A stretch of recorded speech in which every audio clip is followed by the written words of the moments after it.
Hello दोस्तों, मैं विवेक कुमार आप सभी का स्वागत करता हूं आपके अपने हाउ टू लर्न चैनल पर। तो जैसा कि हमने बोला था कि हम एक के बाद एक लाएंगे, तो आज हम यहां पर डिस्कस करेंगे 27 जनवरी जो सेकेंड शिफ्ट का पेपर था उसको मैं यहां पर डिस्कस करूंगा। और मैं आपसे हर बार वही चीज़ बोलता हूं कि आपका टारगेट यहां पर होना चाहिए कि यहां पर 75 क्वेश्चन है। मैं हर बार आपको याद दिला रहा हूं और ये याद आपको भी बहुत अच्छे से आना चाहिए कि इसमें से आपके 70 क्वेश्चन सही होने चाहिए, मीन्स 140 नंबर। 140 नंबर ला लिए तो मैं आपको वादा के साथ कह रहा हूँ हर बार, जैसा कि मैंने बोला कि आपको कट ऑफ में आने से कोई रोक नहीं सकता। आपका जो कट ऑफ आएगा आप उसमें मेरिट में जरूर होंगे, क्योंकि हम मानते हैं कि ना, यहाँ से भी आपके अगर 40 यहाँ से आ गए ना, तो यहाँ से अगर आपने कहीं 30 क्वेश्चन भी कर दिए ना, तो 200 नंबर तो एक तरफ पड़े और 200 में आपकी मेरिट कंफर्म में बन जाएगी, इतना आप जान के चलो। और टारगेट हमने जो बोला था, टारगेट आप करके चलो कि 250 नंबर मेरे आने हैं।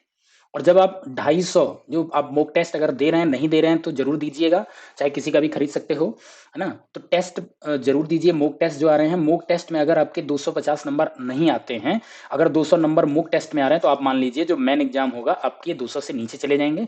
हो सकता है ये आपका 175 पे आ जाए, 180 पे आ जाए, और 175 80 पे आ जाए तो कहीं ना कहीं फिर आप बिल्कुल एकदम बॉर्डर पे होंगे कि आप कट ऑफ में आ भी सकते हो और नहीं भी आ सकते हो। तो ऐसी सिचुएशन ना लाएं, टारगेट रखो जब तक ये वाला ना आ जाए। अगर ये 240 भी होता है तो भी मैं मानता हूं कि 200 नंबर आपके आ जाएंगे। अगर लेकिन 240 नहीं आ रहे हैं, ठीक है, तो फिर ये यहाँ पर बहुत आसान नहीं रहेगा आपके लिए मेरिट में आना। क्लियर है इतनी बात? तो इसी के साथ हम सीधे बढ़ते हैं अपने क्वेश्चन को लेकर के, आगे हम बढ़ते हैं, समझते हैं। देखिए, जब भी कभी ऐसे क्वेश्चन आएंगे तो हम कितना स्पीड और कैसे जल्दी करेंगे, तो पहले तो हम यहाँ पर बहुत अच्छे से देखते हैं। कुछ वस्तुओं को उनके लागत मूल्य से 25% पर अंकित किया गया। इस एरा नहीं, यहाँ पर इस तरह की वस्तुओं में से एक को अंकित मूल्य पर 20% लाभ पर बेचा गया और दूसरी वस्तु को अंकित मूल्य पर 10% की हानि पर बेचा गया। तो देखो, कुछ वस्तुओं को उनके लागत मूल्य से 25% पर अधिक अंकित किया गया, ठीक है। 25%, जैसे मान लीजिए आपका किसी वस्तु का लागत मूल्य 100 रुपए है, तो इस पे 25% अधिक मतलब 25% अधिक का मतलब है उस पे प्रिंट रेट आपने डाला 125 रुपए। 100 रुपए की चीज है, 25% ज्यादा आपने वहां पर प्रिंट करा है, तो ये आपका अंकित मूल्य का मतलब प्रिंट रेट आपने 125 किया है। अब देखो, 100 वाली चीज है, 125 प्रिंट आ गया, तो इसमें ये बोला कि जो आपने प्रिंट रेट रखा है उसमें से एक वस्तु है 20% लाभ पर बेचा, यानी 100 रुपए वाली जो आपने अंकित किया था 125 रुपए, उसको आपने बेचा कितने में? 20% प्रॉफिट में। तो 125 का 20% कितना होगा? देखो, 10% होता 12.5। कैलकुलेशन ऐसे करिएगा, ये नहीं पता लगे वहां पर गए 125 इंटू 120/100। अब इस तरीके से यहाँ पर ये सॉल्व कर रहे हो, 20 पंचे और 20 6 आया, 5 से यहाँ पर किया तो 25 आया, 25 छक्का, अब आपका यहाँ पर 150 आया, ठीक है। तो इस तरीके से यहाँ पर अलग सी चीज करने की जरूरत नहीं है। भाई, जो भी नंबर होता है एक पॉइंट के बाद, अगर एक डिजिट के बाद अगर एक पॉइंट लगा देते तो वो 10% की वैल्यू। अगर ये 125 लिखा है, पॉइंट यहाँ लगा दो, 12.5 हो गया। 12.5 कितने परसेंट? 10 की वैल्यू। अगर हम पॉइंट यहाँ पर लगा दें तो 1% की वैल्यू होगी, मतलब 1 रुपए 25 पैसे। ये 1% की वैल्यू है, तो ऐसे करके वहां पर कैलकुलेशन करेंगे। तो देखो, 12.5 है, 12.5 का 125 है, ठीक है, 125 का 20%, तो अभी अभी बताया कितना होता है? 10%, 12.5, तो 20% कितना हो जाएगा? 25 रुपए। तो 125 में 25 जोड़ोगे तो आपका आंसर आएगा कितना? 150 रुपए। मतलब आपने इसको 20% प्रॉफिट पर बेचा और प्रिंट रेट के प्रॉफिट पर बेचा, तो प्रिंट रेट 100 था, लागत पे नहीं बेचा। यहाँ पर उसने बोला हुआ है कि उसके अंकित मूल्य पर 20% लाभ पर बेचा है, तो अंकित मूल्य 125 था, उस पर 20% प्रॉफिट लिया, 150 रुपए में बेचा। आइए, भी बात क्लियर होगी। दूसरी बात, एक और वस्तु है, वो भी 100 रुपए की रही होगी लागत, लेकिन उसका भी प्रिंट रेट कितना है? 125। उसको भी, दूसरी वाली को भी क्या, अंकित मूल्य पर बेचा, लेकिन इसको 10% लॉस पर बेचा, मींस माइनस का 10%। तो 125 का 10% कितना होगा? 12.5। तो 125 में से 12.5 चला जाएगा तो मेरे पास बचेगा कितना? 112.5 रुपए। यानी आपने 125 वाली चीज 10% लॉस पर बेची तो 112.5 की गई। अब देखो, आपकी दो वस्तुओं की टोटल लागत वैल्यू कितनी है? 100 की ये वस्तु थी, 100 की दूसरी वाली थी, यानी टोटल लागत वैल्यू आपकी 200 है। और आपको यहाँ पर जो एसपी आया, आपने दोनों चीजें बेची कितने की हैं? 150 प्लस 112.5, मतलब आपने बेचा है 262 रुपए 50 पैसे, ठीक है। तो ओवरऑल 200 रुपए लगा के 262, तो मतलब आपने कमाया कितना? अगर यहां से देखेंगे कितना ज्यादा कमाया आपने, 62.5, इतना रुपए ज्यादा कमाया है। परसेंट निकालना है तो इंटू 100, कितना रुपए लगा करके वो नीचे आ जाएगा, 200 रुपए आपकी लागत वैल्यू थी। तो यहाँ पर ये जीरो से जीरो कैंसिल हो गए। अब 2 से 62.5 को डिवाइड करोगे तो ये कितना आ जाएगा? 31.25, ये आपका आंसर हो जाएगा। तो 31.25, ऑप्शन नंबर डी करेक्ट हो जाएगा। आई होप बात बहुत अच्छे से क्लियर होगी।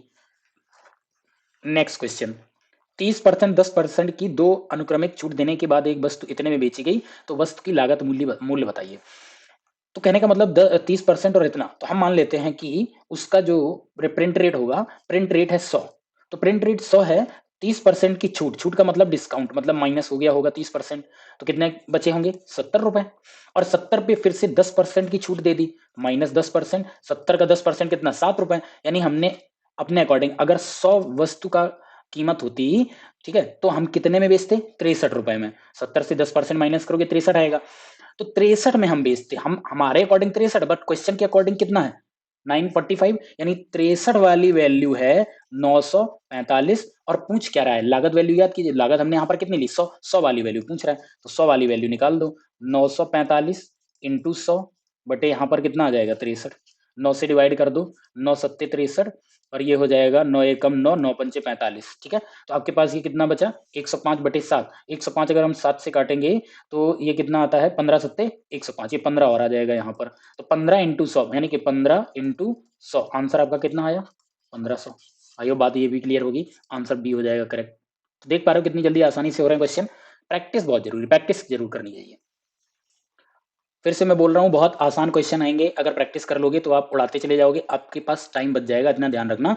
हाँ, रीजनिंग जरूर थोड़ी टाइम लेती है, कुछ क्वेश्चंस ऐसे होते हैं सीरीज के आगे कुछ और आ गए, तो वो कभी कभी ऐसा दिमाग खराब कर देते हैं कि ऐसा लगता है कि यार इसमें क्या ही पूछ लिया, मैं क्या ही करूँ, ठीक है, तो उनके लिए भी हमें इतना नहीं सोचना है, क्योंकि इतना टाइम बचा के अपना चलो, और कई क्वेश्चन बहुत सिंपल से होंगे जो हर कोई करेगा, जो टफ वाले होते हैं उन्हीं में तो हमें टाइम बचा के, बाकी क्वेश्चन में टाइम बचा के उन्हीं पे तो टाइम देना है, उनपे टाइम देके अगर आपने सही कर लिया तो आप मेरिट में हो गए, नहीं दे पाए तो नहीं हो पाओगे। 10% ब्याज पर 2 वर्ष की अवधि के लिए एक निश्चित मूलधन पर साधारण ब्याज चक्रवृद्धि ब्याज से 1 रुपए कम है। तो देखो यहाँ पे आपको क्या करना है, यहाँ पे एक चीज ये समझो कि आपके पास दो तरीके हैं, तो पहला तो एक फॉर्मूला वाला है, फॉर्मूला वाला हम बता देते हैं, फॉर्मूला यहाँ पर क्या होता है, फॉर्मूला होता है P equal to D upon R square, D upon R square into 100 का स्क्वायर, ठीक है, ये होता है 2 साल के लिए, और इसी जगह आप 3 साल के लिए करोगे तो 3 साल के लिए भी अगला क्वेश्चन है, तो 3 साल वाले में भी बताते हैं। तो देखो यहाँ पर आपसे पूछा क्या है, उसने प्रिंसिपल पूछा तो पी की वैल्यू पूछी है, डी का मतलब हो गया डिफरेंस, डिफरेंस आपको यहाँ पर एक दिया हुआ है, ठीक है, और आर आर आपको कितना यहाँ पर दिया हुआ है, ये क्या नाम 10%, और वर्ष 2 दिया तो आपने यहाँ पर दूर कर लिया, ठीक है, 10 का स्क्वायर, स्क्वायर का यहाँ का मतलब होता है 100 की पावर n, तो आपने 2 साल यहाँ पर ऑलरेडी कर लिया, तो ये 2 साल के लिए फॉर्मूला होता है। यहाँ पर हम देखो क्या करेंगे, इज इक्वल टू डी की वैल्यू कितनी है 1 अपॉन आर की वैल्यू कितनी है 10, 10 का स्क्वायर इंटू ऊपर क्या करेंगे 100 का स्क्वायर मीन 100 इंटू 100, तो ये कितना बन जाएगा 1/10 का स्क्वायर 100 इंटू 100 इंटू 100, तो देखो कितना आसान है, 100 से 100 ये कट गया, बचा क्या 1 इंटू 100 बराबर आपका आंसर आ जाएगा इतना 100, टिक करो ए ऑप्शन चले जाओ।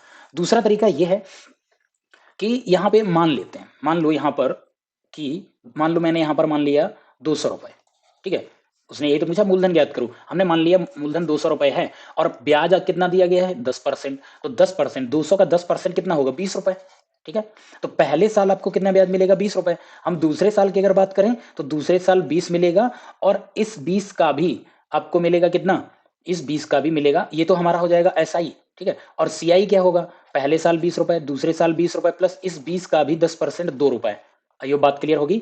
तो यहाँ देखो एसआई और सीआई का डिफरेंस कितना आया, एसआई मिला 40 रुपए और सीआई मिला 42 रुपए, हमारे अकॉर्डिंग यहाँ पर देखें तो कितना हमारा आंसर आ रहा है, डिफरेंस 2 आया, क्वेश्चन में कितना डिफरेंस है, क्वेश्चन में डिफरेंस आया 1 का, ठीक है, तो मेरे से क्वेश्चन आधा है, तो हमने जो यहाँ पर माना था वो भी आधा हो जाएगा, तो 200 का आधा कितना 100, फिर से आपका वही आंसर हो जाएगा। अगर आपने 100 माना होता तो यहाँ पर 100% एक ही डिफरेंस आया होता, देखते हैं वो भी कर लेते हैं। अगर मान लो आपने 100 रुपए माना होता तो 100 का 10% एसआई और यहाँ पर सीआई, तो 10% पहले साल 10 रुपए, ये भी 10 रुपए, दूसरे साल 10 रुपए, एसआई एक ही बार मिलेगा, सीआई 10 रुपए प्लस इस 10 का 10% 1 रुपए, तो देखो एसआई हुआ कितना 20 रुपए और सीआई हुआ कितना 21 रुपए, कितना डिफरेंस आया 1 आया, मतलब हमारा और क्वेश्चन का सेम है, तो मेरा और क्वेश्चन का जो सीपी होगा, मूलधन होगा, प्रिंसिपल होगा, वो सेम होगा। तो हमने 2 तरीके से आपको यहाँ बता दिया है, कुछ भी आप मान के कर सकते हो, ठीक है, आई होप ये बात बहुत अच्छे से क्लियर होगी। अब देखो यहाँ पर यही दिया गया 10% वार्षिक ब्याज की दर पर 3 वर्ष के लिए 2000 के मूलधन पर चक्रवृद्धि ब्याज और साधारण ब्याज के बीच अंतर ज्ञात करें। तो अब देखो यहाँ पर आपको क्या करना है, यहाँ पे आपको दिया गया है 2 तरीके से, अभी आपको बताया, पहला मैं तरीका वो वाला बताता हूँ जो तो मैंने पिछले वाले क्वेश्चन में सेकंड नंबर पे बताया था। तो यहाँ पर आपको देखो 2000 पता है, 2000 आपके पास मूलधन है, 10% की रेट है, तो 2000 का 10% कितना होगा 200 रुपए, 3 साल के लिए बोला है, तो 3 साल में देखो पहले साल आपको क्या मिलेगा 200, ये रहा एसआई और ये रहा सीआई, ध्यान से समझना, मूलधन आपको पता था यहाँ 2000 है, तो 2000 का 10% की रेट, तो 2000 का 10% एक हमने पॉइंट यहाँ लगाया 200 आ गया। तो पहले साल आपको मिलेगा यहाँ पर कितना, पहले साल फर्स्ट ईयर में मिलेगा 200 रुपए, सीआई भी 200 मिलेगा। बट दूसरे साल आओगे सेकेंड ईयर, आपको एसआई 200, अब सीआई में आओगे ये 200 तो मिलेगा, प्लस इस 200 का भी 10% यानी 20 रुपए यहाँ मिलेंगे। फिर हम बात करते हैं, क्योंकि 3 साल के लिए पूछा है, फिर हम तीसरी बार के लिए बात करेंगे, तो यहाँ पर कितना आया 200, और यहाँ पे तो 200 मिलेगा मिलेगा। अब इसके पहले जितने भी है, ये वाला इंटरेस्ट, ये वाला इंटरेस्ट और ये वाला, तो देखो इसका भी आपको मिलेगा 10% 20 रुपए, इस वाले 200 का 10% 20 रुपए, और इस 20 का 10% 2 रुपए। आई होप ये बात समझ आई होगी। तो अब हम देखते हैं यहाँ पर, तो एसआई आपका कितना, 2 4 2 6, यानी एसआई आपको 600 रुपए हुआ, और ये कितना हो जाएगा सीआई 600 प्लस 20 20 20 60 और 2 62, तो ये आपका कितना हो गया 662 रुपए। ये बात सभी को क्लियर हो रही कि नहीं, 662। तो डिफरेंस 3 साल में कितना है, 600 और 662 में डिफरेंस कितना है, 62 का है। ऑप्शन नंबर 2 क्लिक करो, निकल जाओ। ठीक है, अब आते हैं, आपको बता देते हैं दूसरा जो आपका फॉर्मूले से होगा वो क्या है। यहाँ पर P equal to D upon R square, D upon R square into 100 की पावर 3, यहाँ पर आ जाएगा 100 की पावर 3, और डिवाइडेड में 300 प्लस आर। ठीक है, आईओ भी बात क्लियर होगी। तो देखो P आपको यहाँ पर दिया गया कितना 2000, बराबर डी आपको यहाँ पर डिफरेंस पूछा है, यही तो हमें निकालना है। आर कितना है, आर 10, 10 का स्क्वायर मतलब 100, इंटू यहाँ पर ये कितना हो जाएगा 100 इंटू 100 इंटू 100, और यहाँ डिवाइड में कितना 300 plus R, 300 plus R, R कितना 10% है, तो 300 प्लस 10 यानी ये बन जाएगा आपका 310। आई होप ये बात क्लियर। ठीक है, तो देखो 100 से 100 तो ये कट गया आपका। अब यहाँ पे बात करें डी की बात करेंगे, तो डी की बात करेंगे तो 310 ऊपर मल्टीप्लाई में चला गया, नीचे 100 तो चले जाएंगे, तो डी बराबर आपका क्या हो जाएगा 2000 इंटू 310 डिवाइडेड में 100 इंटू 100, 4 जीरो हैं, तो देखो 3 और 1 4, तो अब आपके पास क्या बचा 31 इंटू 2, तो डी बराबर बचेगा 2 इंटू 31, आंसर कितना आ गया 62। तो दोनों ही तरीके से आ जाएगा, जो आपको आसान लगता है वहां पर कर लीजिएगा। आई होप ये बात भी क्लियर होगी। नेक्स्ट, 3 साझेदार एक्स वाई जेड ने लाभ में साझा किया, यदि कुल लाभ 3000 था तो एक्स का हिस्सा जेड की तुलना में 400 कम है, वाई का हिस्सा, वाई का यहाँ पर ये हिस्सा जेड की तुलना में 200 कम है, तो एक्स वाई जेड का लाभ ज्ञात कीजिए। तो देखो यहाँ पर क्या है, एक्स है, वाई है और जेड है। यहाँ पर क्या कह रहा है कि एक्स का हिस्सा जेड की तुलना में 400 कम है, और वाई का हिस्सा जेड की ही तुलना में है, यानी एक्स और वाई दोनों है वो जेड से कंपेयर करे जा रहे हैं। तो यहां पर देखो हम क्या करें, जेड की वैल्यू हम क्या, हमको यहाँ पता नहीं पता है। अगर हम यहाँ पर मान लें कि जेड हमारा एक्स है, तो वाई कितना हो जाएगा, क्योंकि यहाँ पर वाई का हिस्सा 200 कम है, तो ये हो जाएगा एक्स माइनस 200। ठीक है, और जेड 400, एक्स 400 कम था, एक्स का हिस्सा जेड की तुलना में 400 कम है, तो ये कितना हो जाएगा एक्स माइनस 400। आई होप ये बात क्लियर है। अब तीनों का यहाँ पर कुल लाभ कितना है, तो यहाँ पे हम क्या कर सकते हैं, इन तीनों को ऐड कर दो, इसी रेशियो में तो लाभ मिलेगा। बोलो इतना इतना कम है, तो क्या करेंगे x plus 400 plus x plus 200 बराबर ये किसके है 3000, टोटल इतना ही तो लाभ है। तो यहाँ पर ये हो जाएगा 1 2 3 3x प्लस 4 और 2 600 बराबर हो जाएगा किसके 3000 के। सॉरी यहाँ पर ये क्या था, ये माइनस था। ठीक है, तो ये यहाँ पर आ जाएगा आपका माइनस, ये आपका हो गया किसके 3000 के। तो 3x की वैल्यू कितनी हो जाएगी, 3x माइनस होगा उधर प्लस जाएगा, 3000 में 600 जोड़ देंगे तो ये बन जाएगा 3600। x की वैल्यू कितनी आएगी, 3 से डिवाइड करोगे तो x की वैल्यू आ जाएगी कितनी 1200। आइयो x की वैल्यू 12 आ गई। अब एक्स वाई जेड इन तीनों की वैल्यू रख दो, तो x यहाँ पर कितना था, x की वैल्यू यहाँ पर आपको पता चल गई, तो जेड को कितना मिला होगा 1200 रुपए, वाई 200 रुपए कम था, 1200 में 200 रुपए कम कर दो तो वाई को मिला होगा 1000 रुपए। ठीक है, x को 400 कम था तो x को कितना मिला होगा 800 रुपए। इन सभी को अगर हम ऐड करके भी देखें तो हमें 3000 मिल रहा है। अब उसने यहाँ पर पूछ लिया है कि इनका रेशियो बताइए तीनों का कितना है। तो देखो रेशियो यहाँ पर हम क्या करेंगे, रेशियो के लिए X Y Z, X Y और जेड, ये आपका 800 है, ये आपका 1000 है और ये आपका 1200 है। सबके यहाँ 2 2 जीरो उड़ा दो, तो क्या बचा 2 चौको 8, 2 पंचे 10 और 2 छक्का 12, यानी इनका रेशियो 4 5 6 होगा। ऑप्शन सी करेक्ट हो जाएगा। क्लियर बात। एक परिवार में माता पिता और 3 बच्चे हैं, यदि माता पिता की औसत आयु 36 वर्ष है, तो देखो माता और पिता दो, मदर प्लस फादर, इनकी एवरेज एज है 36, 36 में हम क्या करेंगे इंटू 2 करेंगे तो ये टोटल बन जाएगी कितनी, 72 साल। ये बात क्लियर है। बच्चों की औसत आयु 10 वर्ष, बच्चे कितने हैं, 3, तो 3 चिल्ड्रन है परिवार में, तो हम क्या करेंगे 10 इंटू 3, ठीक है। तो ये कितना बनेगा 10 इंटू 3 100, सॉरी 30 बनेगा। अब हम इसको ऐड करेंगे तो टोटल एज कितनी आ गई 72 प्लस 30 102 वर्ष। अब 102 वर्ष पूछ रहा परिवार की औसत आयु, औसत आयु का मतलब है परिवार में जितने लोग होते हैं उससे डिवाइड करना है, यानी total as upon total number of person. तो टोटल एज 102 है और टोटल लोग कितने हैं, माता पिता प्लस 3 बच्चे यानी 5 लोग हैं। 5 को हम इससे हम डिवाइड करेंगे तो कितना आएगा, ये हो जाएगा 5 दूनी 10 प्लस अब पॉइंट में 2 20 बन जाएगा, तो 5 चौको 20, यानी जो परिवार की एवरेज एज है वो 20.4 बनेगी, जो कि ऑप्शन नंबर बी आपका करेक्ट होगा। आई होप ये बात क्लियर होगी। नेक्स्ट, 18 वस्तुएं 15 की औसत, 2 बार इन्होंने लिख दिया की औसत, तो यहां पर ये हटा दो। 15 की औसत कीमत पर बेची गई हैं। 12 वस्तुओं की लागत कीमत प्रति वस्तु 16 थी। तो शेष 6 वस्तुओं में से प्रत्येक का लागत मूल्य ज्ञात करें यदि इस लेन देन में कोई भी लाभ या हानि नहीं हुआ है। तो देखो इन्होंने 18 वस्तुएं खरीदी और किस रेट से खरीदी, 15 के रेट से। तो टोटल आपने कितना पेमेंट किया होगा, 15 का मल्टीप्लाई करा दो, 15 अट्ठे 120, 12 हो गया, 15 एकम 12 और 15 एकम 15 और 12 आपका ये हो जाएगा 27, यानी 270 रुपए आपने खर्चा किया होगा। अब ये कह रहे हैं 18 में से 12 वस्तुएं हैं जिनकी लागत मूल्य कितना था 16। तो यहां पर क्या करेंगे 12 इंटू 16, तो ये कितना हो गया 12 इंटू 16 कराओगे, 12 छंग 72 और 12 एकम 12, 12 और 7 19, 192 रुपए, यानी इन 12 वस्तुओं की जो कीमत होगी वो 192 रुपए होगी। तो हम यहां से माइनस कर रहे हैं 270 से 192 माइनस करेंगे तो मेरे पास कितना आएगा 78 आएगा। अब देखो 18 में से 12 वस्तुएं हैं, माइनस अगर कर दें तो जो 78 आया होगा ये किसका होगा, जो बची हुई 6 वस्तुएं होंगी। तो 6 वस्तुओं का मूल्य 78 रुपए है। तो पूछ रहा है कि आप उन 6 वस्तुओं का लागत मूल्य बताइए, ज्ञात करिएगा। तो हम क्या करेंगे 78 डिवाइडेड बाई अगर हम 6 करेंगे तो 13 छंग 78 होता है, आपका आंसर आ जाएगा यहाँ पर 13 रुपए। क्लियर है बात सभी को। नेक्स्ट, ए 8 दिनों में एक काम कर सकता है जबकि बी उसे 12 दिनों में पूरा कर सकता है। ए है 8 दिन में पूरा करता है, बी है 12 दिन में पूरा करता है।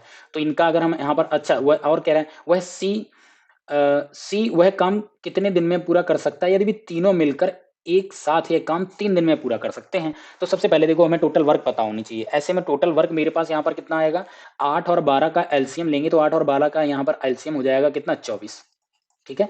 तो ये आपका आ गया क्या टोटल वर्क आ गया। टोटल वर्क कितना आ गया, जो एलसीएम लेते हैं वही आता है। अब ए अगर 24 काम 8 दिन में करता तो एक दिन में कितना करता होगा, 8 से डिवाइड करेंगे, एफिशिएंसी यहाँ पर निकल के आ जाएगी। 8 से डिवाइड किया 3 आया और 12 से डिवाइड किया तो 2 आया। तो ये दोनों की क्या आ गई, एफिशिएंसी आ गई यहाँ पर, यानी इनकी क्षमता आ गई काम करने की। एक दिन में क्षमता कितनी है, ए 3 करेगा और बी 2 काम करेगा। आई होप ये बात क्लियर हो रही होगी। अब ये कह रहे हैं जो 24 काम है, ध्यान से समझना, जो 24 काम है ये कौन कौन कर रहा है, ए प्लस बी प्लस सी, 3 दिन में खत्म कर देते हैं। आई होप ये बात क्लियर है। तो देखो 3 इधर आ जाएगा, ए बी सी की वैल्यू कितनी आएगी, ए प्लस बी प्लस सी की वैल्यू कितनी आएगी 24/3 बराबर 8, यानी ए प्लस बी प्लस सी की क्षमता तीनों की मिलाकर कितनी होगी एक दिन में 8 होगी। और ए और बी की मिलकर के दोनों की क्षमता हम ऐड करें तो ए बी की क्षमता कितनी है 5। तो ए और बी की क्षमता यहां पर ये है, आपको ये गिवन है ए प्लस बी प्लस सी बराबर है 8 के, तो ये आपको 5 दिया गया है, प्लस सी बराबर 8। तो सी की कितना आ जाएगा, 5 प्लस का उधर जाएगा, 5 से 8 से माइनस 3, मतलब सी की जो क्षमता है वो कितनी आ जाएगी 3 आ जाएगी। तो वही चीज पूछ रहा था कि सी कितने दिनों में काम खत्म कर देगा। तो काम टोटल कितना है, काम यहाँ पर कितना है 24, और सी एक दिन में कितना काम करता है 3, 3 से अगर हम इसको डिवाइड करेंगे तो सी 8 दिन में काम को फिनिश कर देगा, यानी ऑप्शन आपका ए करेक्ट हो जाएगा। क्लियर है। नेक्स्ट, यात्रा पर गया एक आदमी पहले 120 किलोमीटर 60 किलोमीटर प्रति घंटे, यानी यहां से यहां जाता है, ये 120 किलोमीटर था, यहां पर इसकी स्पीड थी 60 किलोमीटर प्रति घंटे की। दूसरा अगेन 120 ही किलोमीटर है लेकिन यहां पर इसकी स्पीड हो गई 80 किलोमीटर पर आवर। अब एक चीज देखो, जब भी कभी आपका डिस्टेंस सेम होता है और स्पीड अलग अलग होती है तो हम यहां पर क्या कर लेते हैं 2xy/x+y, ठीक है 2xy/x+y, या दूसरा हम यहां पर निकाल लेते हैं total distance upon total time. दोनों ही तरीके से आपका औसत गति आ जाता है, total distance upon total time कर दो या 2xy upon x plus Y कर दो। तो देखो पहले हम यहाँ पर आपको 2xy upon x plus Y से कराते हैं। तो x यहाँ पर क्या होगा, x हो जाएगा आपका कितना 60 और ये कितना हो जाएगा 80। ठीक है, तो यहाँ से आपकी एवरेज आ जाएगी। जब आपका सेम है 120 है इसलिए यहाँ पर लगा पाएंगे, तो 120 का यहाँ पर कोई यूज हम नहीं करेंगे। तो 2 इंटू 60 इंटू 80 अपॉन 60 प्लस 80 मतलब 140। ठीक है, क्लियर इतनी बात। तो ये 2 से ये गया 70 और 70 से आपका ये कट हो जाएगा, ऊपर कितना बचेगा 480 डिवाइडेड बाई 7।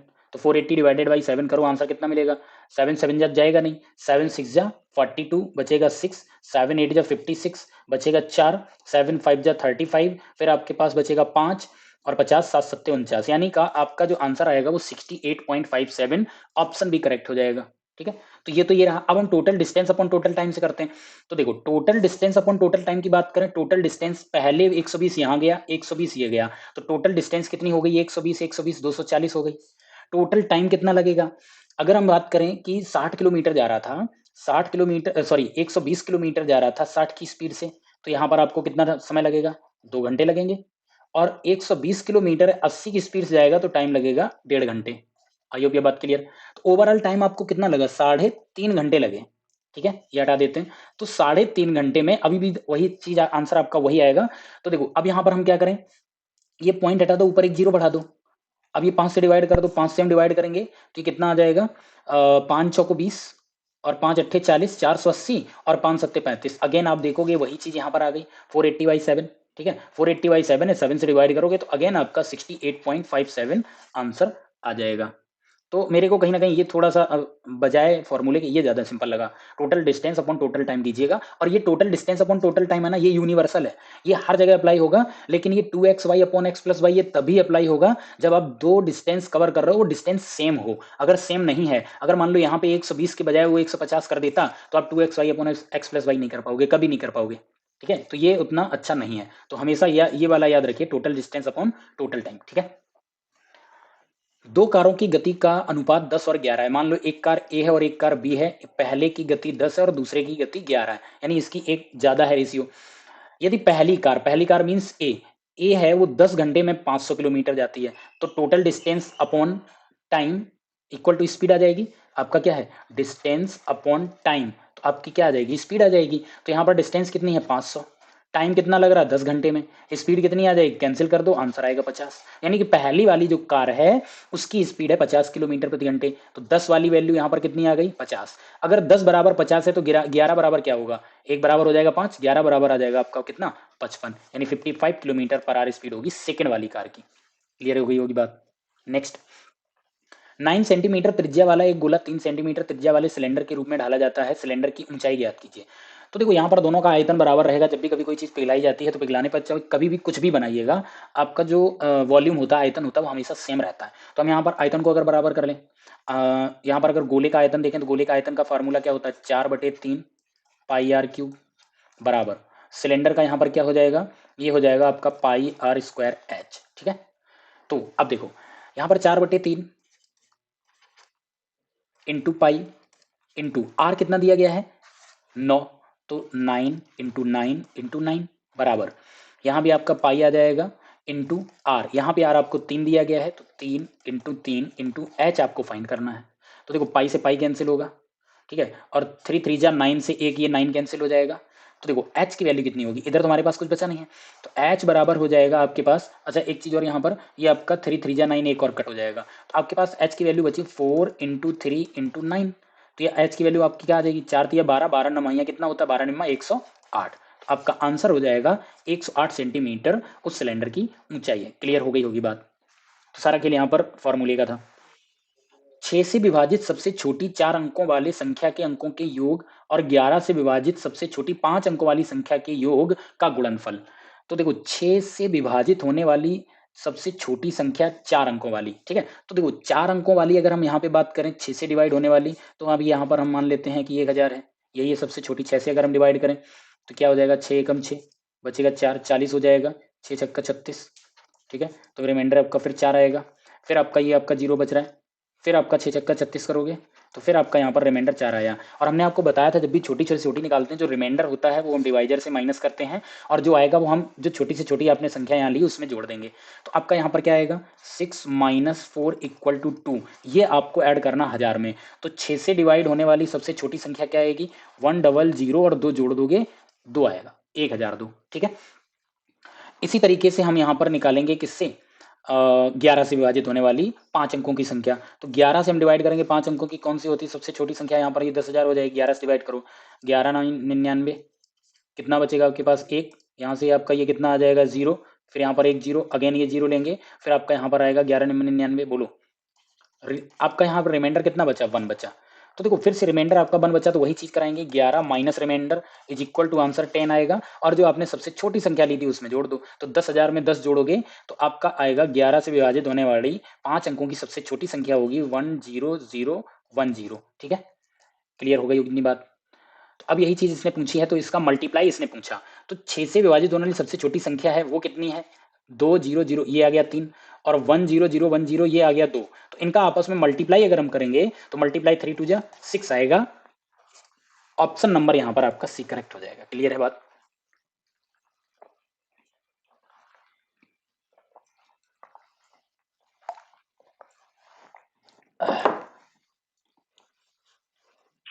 हेलो हाँ पापा। बेटा रिकॉर्डिंग कर रहे हैं अभी फोन ना करना, ठीक है।